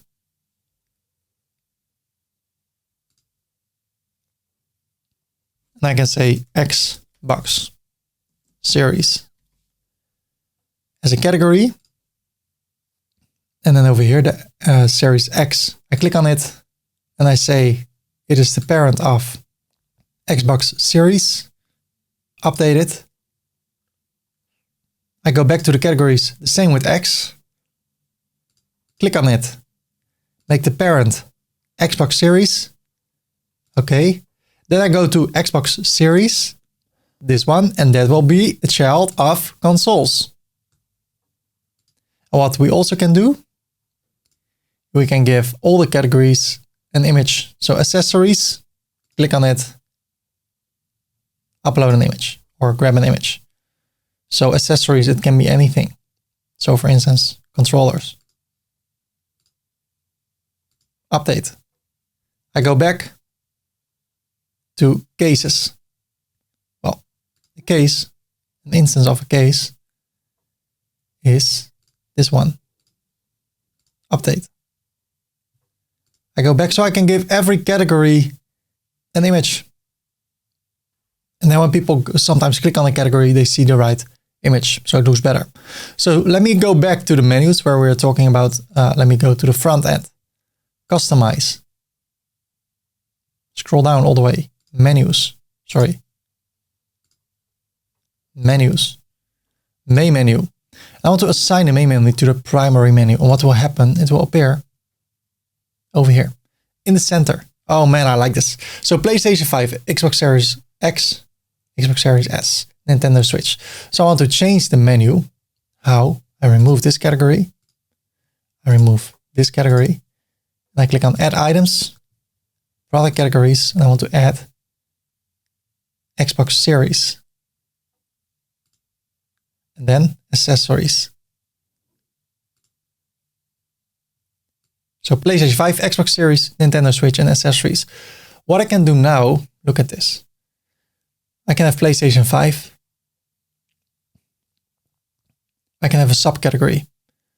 So I can have games below PlayStation 5. So I can show PlayStation 5 games.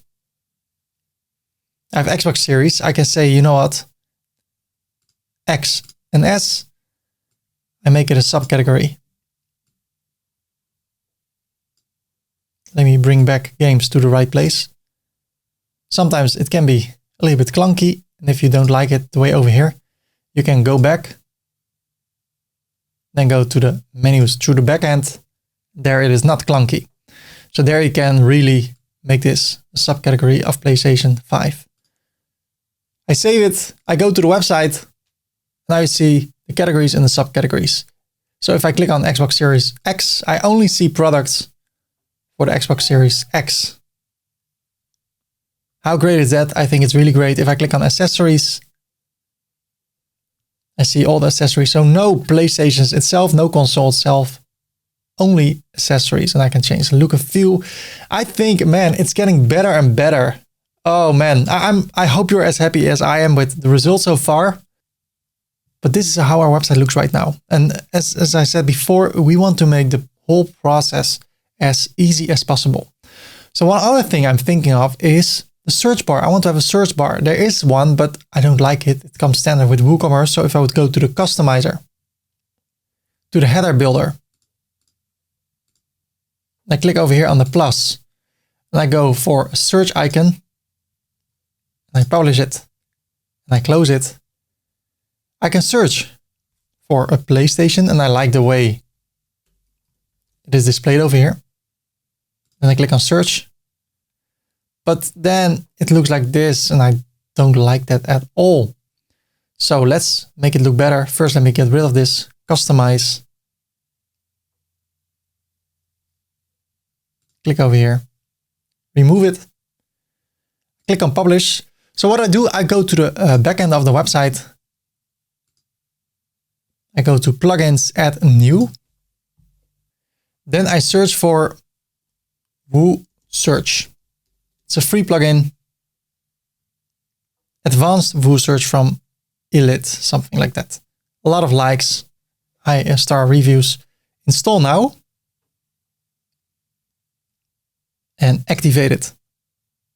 There's advanced WooSearch. I click on it. I go to settings. I close this. The first thing I want to do, I want to use this shortcode. Copy it, and then I need to re-index the table by clicking here.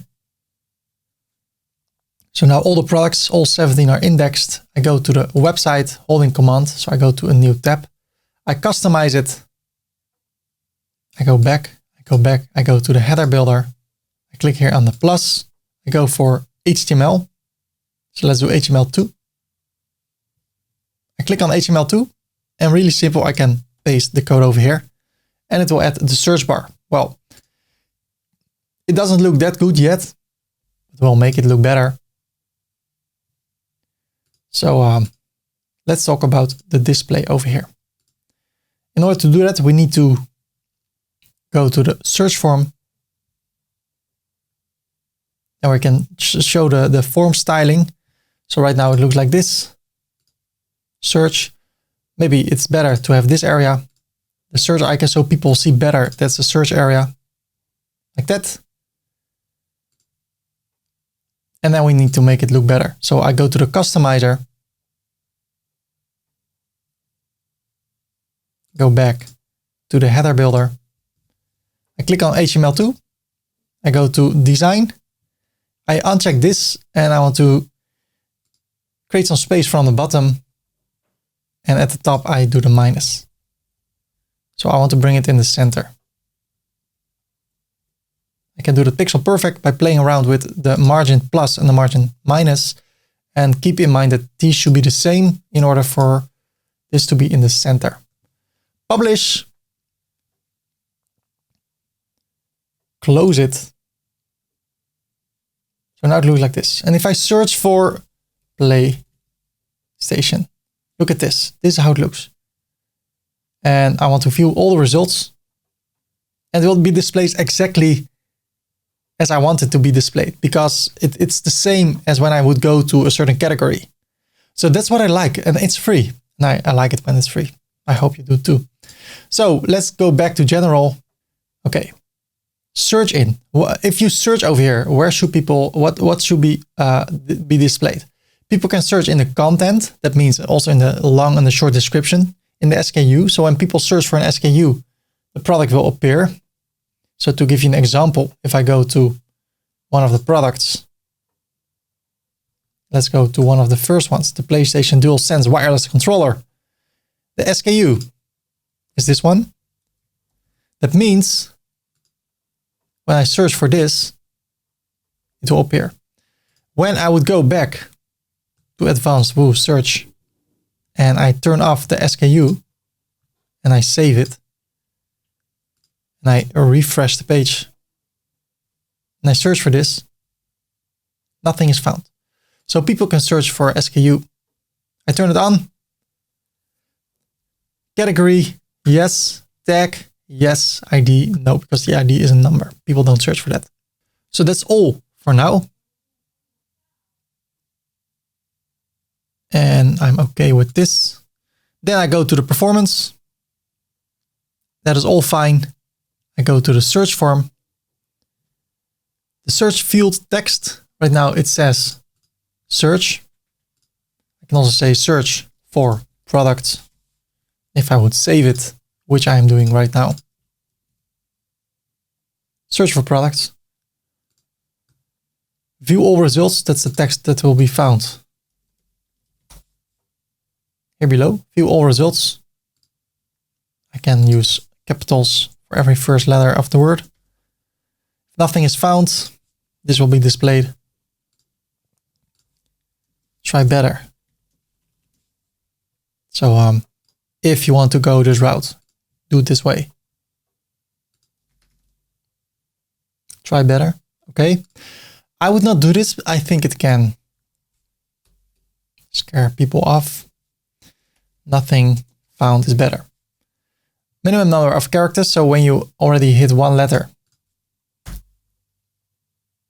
search results would appear. Or you can say after 3 letters that people that the search will start. So if I save this and I refresh it, and I say P, L, nothing happens. But if I had hit the 3rd letter, now it starts. Why? Because I set 3 over here. Show the loader. So when I'm searching, it shows the loader. Show the clear button. This X. View all results, yes. Mobile full screen. Yes, I like that. Form styling, we talked about that. And then go to the search results. And what I don't like, if I search for PlayStation, look at this, all this text. I don't want to show that. I actually want to show the title, the image, and the price. So in order to fix that, let me go to the view area. Show the image, yes. Show the description, no. Show the price, yes. Sales batch, yes. SKU, no, no, no. So now, if I refresh the page and I search for PlayStation, this is exactly what I want to see. So that's how you can create a header. Okay, the website starts to look better and better, but let's take a look at how it looks on other devices like a tablet or a smartphone. I think this looks great. Let's take a look at the tablet, and if it's not fixed, you're gonna be scared because look at this. What is this? What is this thing doing over here? Well, it's a small glitch in my opinion. You need to go to the logo area. I told them already, can you please shut it off? Because this looks much better. And then if you go to the smartphone view, it looks even worse. So also turn it off over here. And since we're here selecting the logo, if you're on the mobile, just decrease the logo a bit or not that much. But make sure that this area is visible, and I would make the logo as big as possible as long as you only want to use a logo and a toggle button. So as soon as it starts to push, then I would decrease it. 200, perfect. So that's the first thing I wanted to talk about when it comes to optimization for all devices. Right now it looks like this. If I go to the tablet mode, we see our whole menu is gone.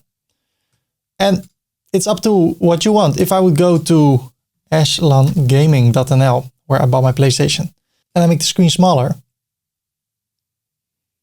it looks like this. The menu at the left, logo in the center, and here, search area and our cart. If I make it even smaller, it stays the same. Well, there's room for improvement over here, but it's not my website. So that's something I want to do over here. I still want to have my top bar. So how can I do that? I click on the plus. And I want to go for HTML2. No, sorry, HTML1. Because there is the text we deliver worldwide. So immediately it's blue, which I like. I click on the plus over here and I want to add my social icons. There they are. So in a short amount of time, we have our menu back almost exactly the same. I can also bring this to the center for a tablet. Bring the menu to the left if I want to, but I see no reason to do that since it's already at the right. And I can even bring back my search area. And I can toggle that. So I can also make it look like this. And this. Okay. So I'm happy with that. I can even decide to have a different area over here for a tablet, but I'm happy. Now I publish it and then I want to go to the smartphone view and then there will be a problem. Look at this. So we deliver in every country in the world, and that's now in 2 lines. So I can decide to get rid of the social icons. Then I can bring this to the center. Depending on what you think is more important. I think this text is more important than the social icons. I get rid of HTML2. And then I have this logo in this area. Well, right now it's a drop down. If I want to fix that, I click on the toggle button, make it 3 dots, but I prefer the normal one. I can also make it an outline or a fill area. I can also make it bigger, menu. Then I need to make the logo smaller again. How about 180, 160, 140, something like that. It's easier for your thumb to click on it. But I prefer to stick with 200 and then over here, no text, because people by now know that this is the area where you need to click on in order to get the menu. I like the minimal design. When people click on it, what should happen? Right now it's a drop down, so I can click over here of the off canvas settings, because there's an off canvas menu and it says it's a drop down. So I can also make it a fly out. And this is, by the way, the same for the tablet. Sorry, let me publish it. I can make it full screen. Like that. Then I can bring the text to the center. Like that. I can go to design and I can change the background color. Something like that. And then have white text. Well, that's up to you, but since I don't use those colors, I prefer to stick with the normal one. I can increase the padding, so it will be more towards the center. If I say percentage, everything should be 10% near to the center. That's what you can do. Uncheck, and then I like to keep everything as it is. I can go back to general. I'm okay with this. So now I need to go to the menu, because what do I want to display over here? Well, I can have an item divider. So you see all those lines. I can hide this on the tablet. Well, I don't want to hide it on the tablet, but I can do that if I want to. And I will explain in a minute why. So I want to configure the menu. Let me publish this, and then I click on configure the menu from here. And it's an off-canvas menu that will be displayed on a tablet and on a smartphone. So we have the off-canvas menu. I can select the menu or I can create a new menu. So what do I want to display over here? I call this one the off-canvas menu. I scroll down, click on next, and I can add items. So I can do the same thing what I do on the homepage, only show 4 categories. So PlayStation 5, Nintendo Switch, Xbox Series, and accessories. Publish. Now I see this. But I can also add all the other pages. For instance, the shop page, this newsletter page, contact page, FAQ, blog, about us. And then I need to make the right order. Well, keep in mind, what is the goal of your website? It's to sell stuff. So I would focus less on the about us page and focus more on everything you sell. So I can make it look like this. But that's not all. This is only the off-canvas menu. What I also can do, I can go to the header builder. And then here below, I can click on the plus. And I can add the search area. So if I click here, I see the search area. So then from the menu, people can search. Or I can add a divider between the search and the off-canvas menu. Well, I need to configure it, make it horizontal like that, and then hide it on the tablet or not. So here you can add stuff, and then here you can configure how everything should look. I think the off-canvas menu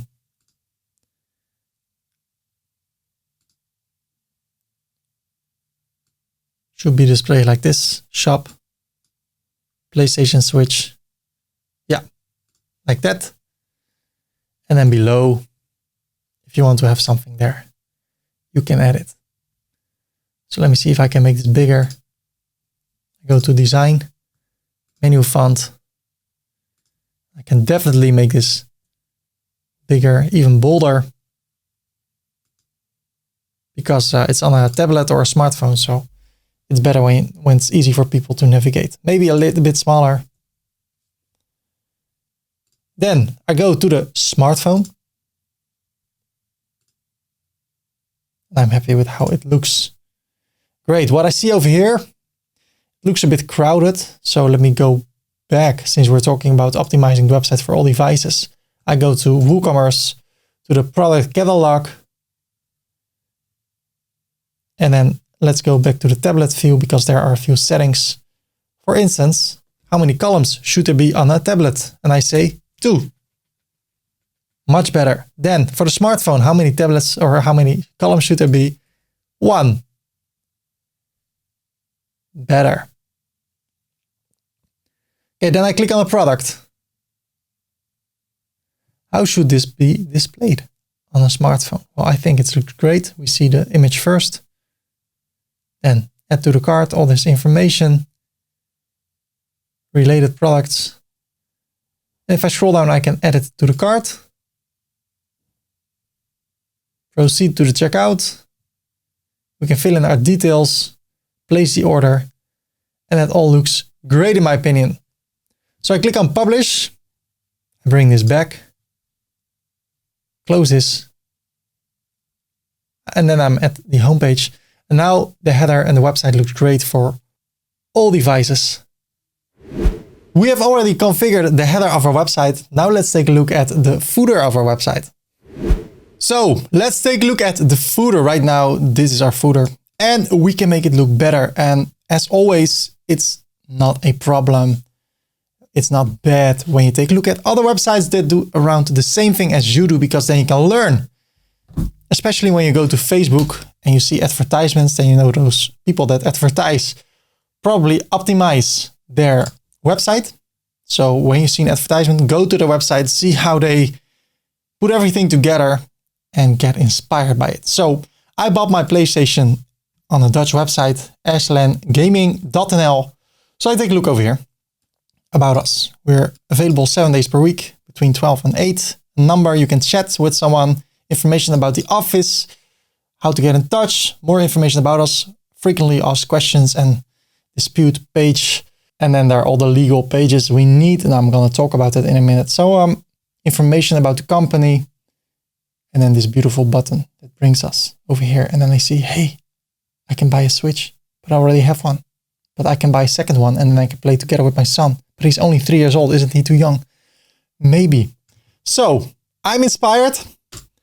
I go to the customizer and then I go back first and I click on footer builder. There it is. Right now I have my copyright area over here and I can click over here and then I go to the settings of this row. I have 3 rows or columns, no rows, up row, middle row and the bottom row. So here at the bottom row, I see this information and I can click over here and I can say I want to have 2 columns, for instance, one at the left and one at the right, but I want to have 1 column in the center and then the height is 60. Then I click on the copyright area.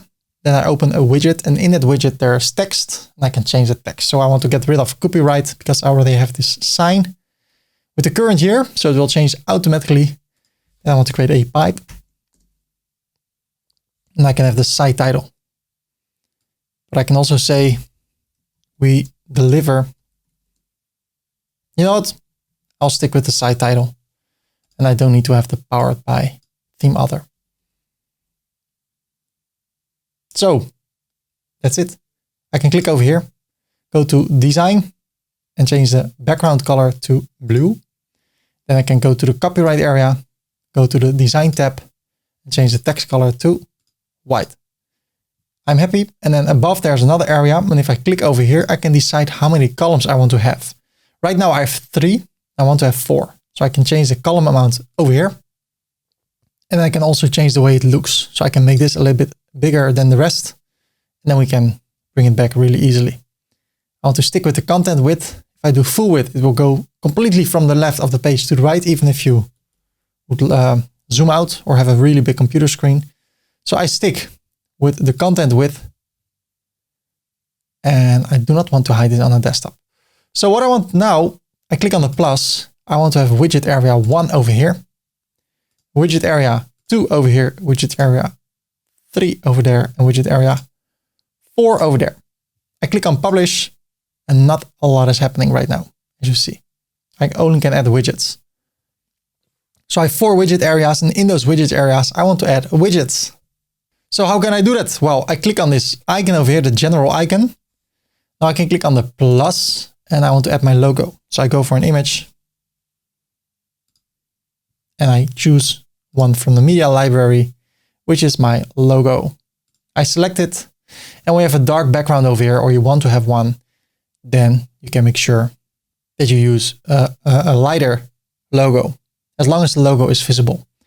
So what I see, this area is really big because this whole area is bigger than all the rest of them. So I can go back over here and bring it back to 25%. So that looks better. I click back on the widget area on the image.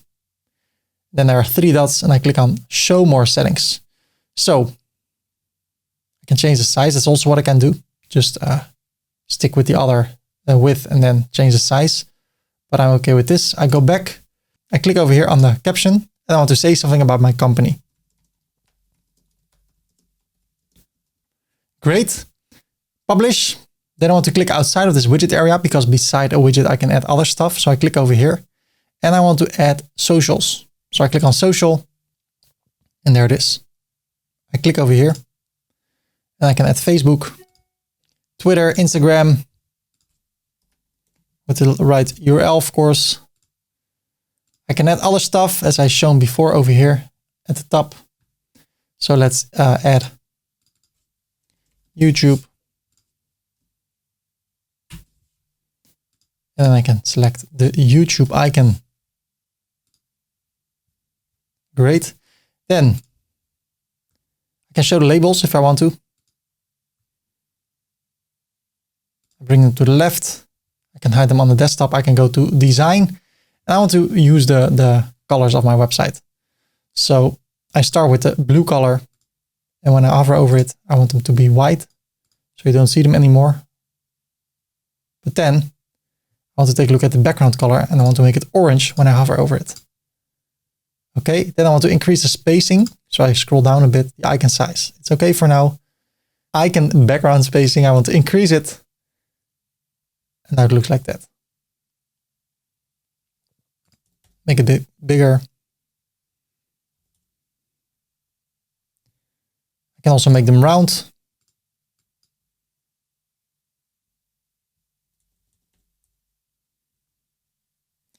But I'm okay with the square.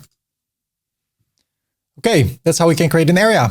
Next, I want to have useful links. Links like actually legal links. So I go back. I want to create a new menu. So I go to menus, create a new menu, and I call this one legal.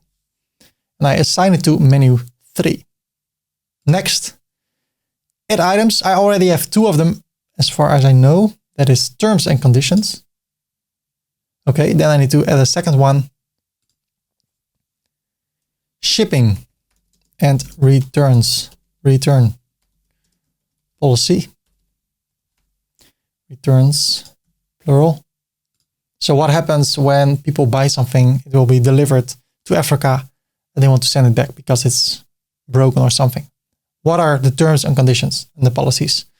So in the third one, disclaimer. The fourth one, privacy policy. And depending on the country where you come from, there are different things you need to have on your website, different legal pages. So Google it or hire a lawyer or just Google it until you know what is applicable for your country. I think we're good to go with those 4. So it's called legal. I go back and I go to the footer builder. Widget area 2. I want to start with a heading. Heading. I call this one legal. Then I click on the plus. I go for a menu. Navigation menu. I have no title, but I select legal and then disappears. Okay, great. Then I want to add another widget area, or it's already over here. So I click here, click on the plus, heading, useful links, click on the plus, and I search for menu. And then I want to add the same links as I have on top of the menu. There they are. And then the fourth area, click over here, click on the plus. I want to go for a paragraph. And here I say something about my company, my address. I make this a link. Also make this a link.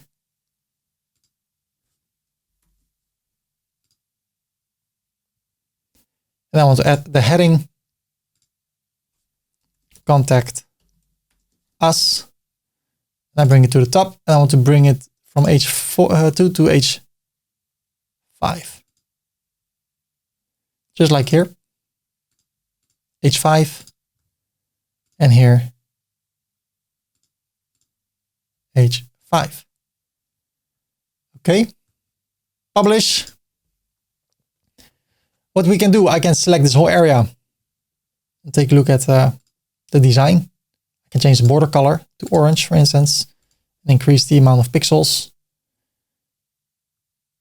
I can increase the spacing. I can change the background color to something else. Yeah, that's perfect.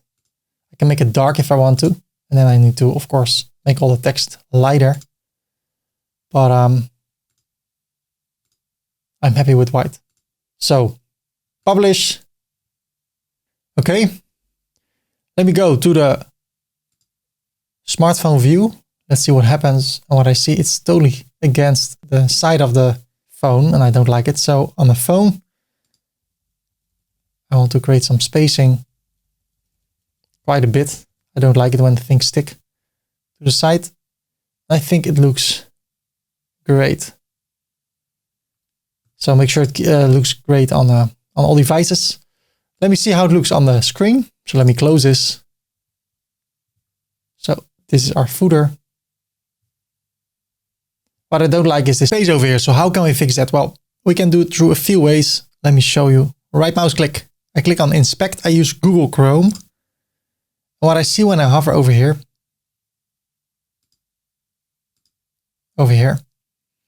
is that there is a big space below this.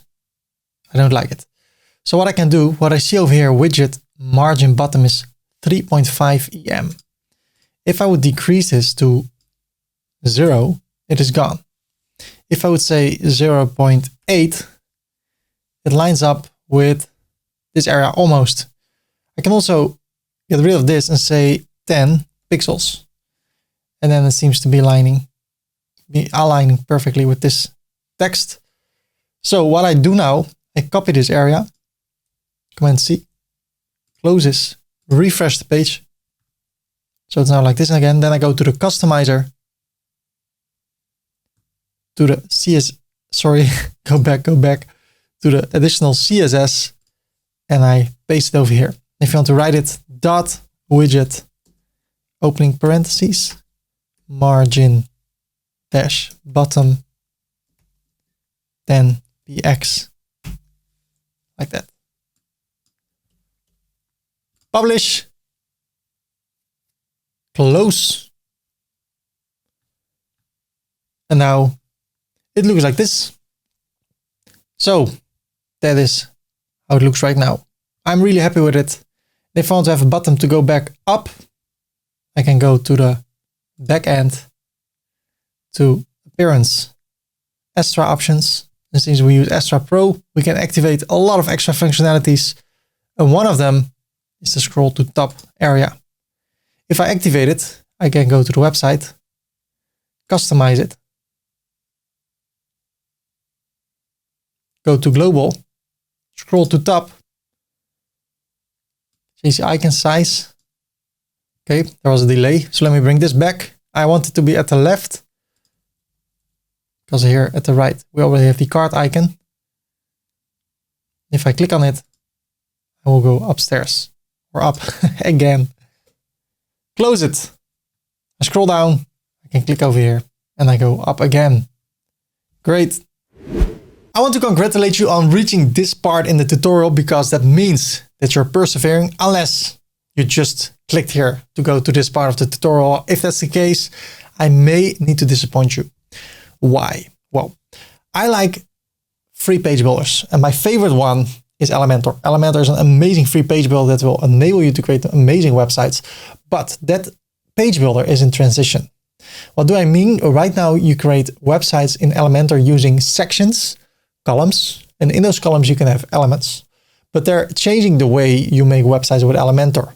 They're gonna work with not sections anymore, but with containers. And the whole way of making websites with Elementor will change. So if I make a website or a tutorial right now with the current way, then this tutorial will be outdated in a few months. So I decided to give you a template for free with the container builder, but the container builder is not yet released. Maybe if you've never used Elementor, you're like, what are you talking about? Well, they will change the way how you make websites. So I will give you a template, and when the page builder, the new page builder, Elementor container builder is ready, I will make in-depth tutorials on how to make pages using Elementor the new way. So I do not put it in this tutorial because it's a tutorial on its own, and this tutorial is getting too long already. So I will show you right now how to make use of Elementor, how to upgrade it already so you have the container builder, and then how to import my pre-made template for you. So let's do that right now. So it's time to create a homepage, but as I said, Elementor is not ready for the container builder yet. And when it is finished, when it's live, the new container builder, I will create in-depth tutorials on how to create pages like the page you're going to import right now. So what you can do, you can go to the backend, then we go to a new tab, go to verdicorp.com/Elementor, hit enter. And that's the page builder I want to use. I go to the homepage. And if you want to download the free version, we're going to use the free version. Somehow they seem to hide it every time. So I need to go to pricing. Let me see the page builder plugin. Then somewhere here, I should be able to find it. So there's a better way. I close this and I go to plugins, add new. And then I search for Elementor. Then I will install Elementor, the Elementor website builder. A lot of installations. And you know what? Also essential add-ons for Elementor. Install now. Then I want to activate Elementor. And I want to activate essential add-ons. Now over here, I click on next. Scroll down, click on view all. And I want to add all the WooCommerce related elements. Next. Next, next, next. No thanks. Congratulations. So now we can use a few beautiful elements that are made for Elementor.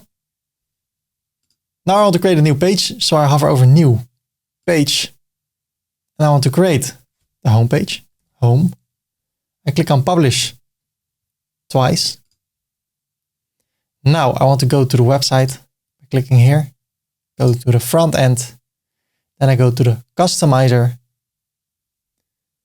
I go back, and here below at the homepage settings, I want to select a static page, which is the homepage which we just created. And then at the post page, I want to select the blog page. Then I go back, I go to the sidebar, and I turn it off by clicking on no sidebar. Publish, close. So now the home page is the page we see when you go to your domain name. So this page over here. Now I want to edit the page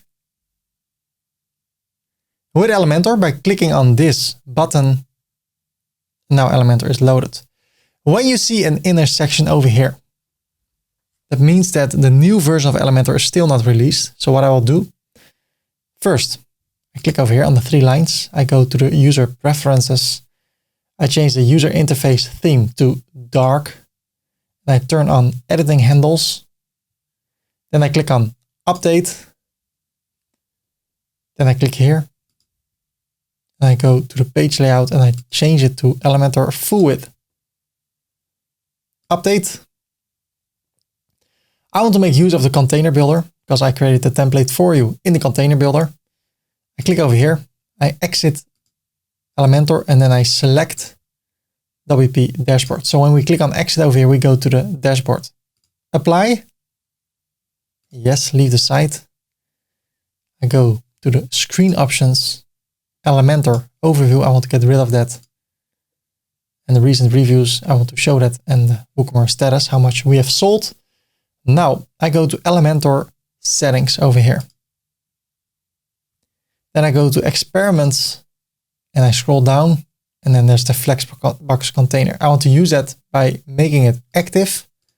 I scroll down and I click on save the changes. Then I click here to go to the homepage. I edit the homepage with Elementor. And now what we see over here at the left is the container builder.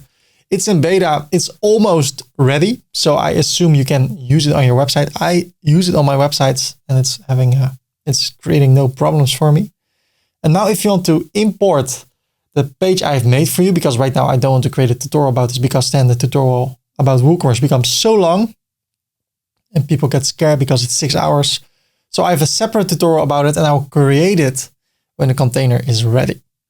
So if you want to find it, you can go to YouTube, search for container tutorial 30. I already have one, but that's old, the one, 8 months. So go to the one which is the newest one. So updated or uploaded a short time ago, because I will create a lot when it is released. Now I go to 30corp.com/container template. Hit enter. There goes a zip file. I open it and this page appears. Then I click on this folder icon. I click on this arrow up icon. I select a file. I go to my downloads. Here's the JSON file. I open it and I enable and import this page. It's built with the container builder. Now it appears over here and I can insert it. And I click on apply the settings of this page too. And there you go. So what I now see is this page, and you'll see it also. So what you can do now, you can click over here, go to style and to the background overlay, change the image. And then I grab something else, the switch, and I can bring it down a bit. Let me see, position. It's okay like that. Bring it a bit down. I can even make it bigger.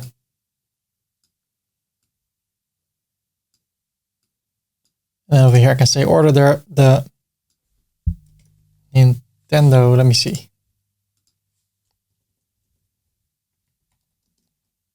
Switch.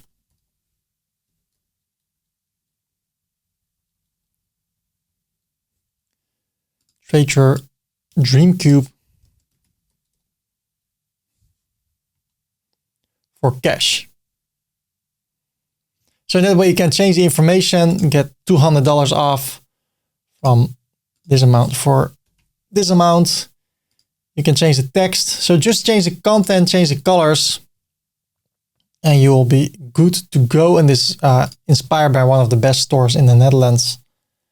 And as I said, I will make in-depth tutorials about the container builder. Right now, it's not finished with the development, so I don't want to dive too deep into it. And also don't want to create something in the old or the current version of Elementor, which will be outdated in 1 or 2 months. So right now I do it like this, and that makes the tutorial not too long, because already it's, I think, around 4 hours. So that's it. Of course, there are also other pages, and then the same story applies. There's the About Us page. If you want to create one, follow my tutorials about make a website Elementor 30. Yes, I'm watching Charlie Puth videos and I really like it. So 4 years old already, but I show you how to create a lot of different kind of pages. So go to the newer ones and there you can learn. Here, look at this, 3 hours. And I talk about how to create beautifully designed pages, optimized for all devices. But right now I have to wait for the container builder and then I'll create a new tutorial. And this was more how to create an e-commerce website. Not everybody wants to have an about page. Not everybody wants to have a blog or a FAQ page. If you want to have that, watch my other tutorials and I dive deep into that subject. If you want to have a blog, I have a beautiful tutorial about it. How to write blog posts 30. 3 months ago. And man, this is for affiliate marketing, but you can write for anything. Draw people to your website and they can buy things from your website. So FAQ, I have tutorials about that. Newsletter. You can work with MailChimp or ConvertKit 30. And then over here, I have a 2.5 hour tutorial on how to create an email list. And man, the money is in the list. So feel free to play around with that. And then this is it. We create a beautiful website with a shop. So if I go to /shop, we've configured it using Astra. We can filter things. We can change the display. We talked about creating different kinds of products. And a designing page like this. So it looks beautiful. It's easy to buy things, add them to the cart. We have the modern cart. We can go to the checkout. We talked about shipping, coupon codes, taxes, payment methods. And now you have a website up and running. And the only thing you have to do is make sure that when people buy things on your website, you send the right products to the right people. Our website is getting better and better. I said it already a few times, but it's true. It's getting better and then it's getting even better. There are more things you can do with Astra Pro. Right now, I focus on all the features in WooCommerce with Astra Pro, but there are more things you can do with Astra Pro to make your website look better as a whole. So let me talk about a few of those. So if we go to the customizer, we see all those options over here. But what we can do, we can close this, go to the backend. Since we have Astra Pro, we can unlock so much more options. So we go to Appearance, Astra Options. And then over here, available Astra Pro modules, colors and background, typography, spacing, Block Pro, navigation menu, sticky header. So I can activate them all. Right now they're all deactivated and right now I just activated them. Now, when we go to the website and we go to the customizer and I go to the header builder, for instance, there are more options. Right now it says header type and now I can have a transparent header. I can have a sticky header. So if I click on sticky header, there are 3 levels. So what do I want to stick? If I say the primary header, really simple, I scroll down and it sticks with us. If I say the above header, both headers will stick with us. I can also say only the above header should stick with us. Then it will look like that. I only want the primary header to stick with us, so I turn this off. I can enable a shrink effect. So when I scroll down, it shrinks a bit, not too much. And I can also hide it when scrolling down. So what happens? I scroll down, nothing happens. As soon as I scroll up, it appears. I scroll down, it disappears. I scroll up and it appears. I can have a different logo for the sticky header. So when you turn on all those premium options, you go to the global area, to container, and there are more options because you use a pro version. The colors, more options. So you can play around with those, and I don't want this tutorial to be too long. It's already too long. I think it's more than 4 hours. I will make an in-depth tutorial about Astra. And if you want to watch that, about Astra Pro, by the way, if you want to watch that, click over here or take a look at my YouTube channel. Yes. For now, I'm happy with the result. When I scroll down, nothing happens. When I scroll up, it appears. Magnificent. Wow. You reached this part of the tutorial. You've earned my respect. I already respect you, but I'm happy for you that you persevered. And I hope by now you have your own domain name with web hosting, your own website with products, you're selling things, you have shipping methods, you have taxes included, you have payment methods, and beautiful emails that will go to your clients when they buy things on your website. I hope you have coupon codes, and I hope the website around your web shop is beautiful. Congratulations with that. I make more tutorials on how to create pages with Elementor, on how to optimize your websites for all devices, on how to optimize your website for the search results. I talk about creating an email list and building your email list So I have a few tutorials for you that you can watch, and they can appear over here. Thank you for watching this tutorial. Feel free to like this video. That would help me out a lot. Feel free to subscribe for more upcoming videos, only if you're interested. And then feel free to leave a comment if you want to leave a comment saying thank you or asking any question. Good luck with your website. Good luck with your business. Good luck with your life. And bye-bye.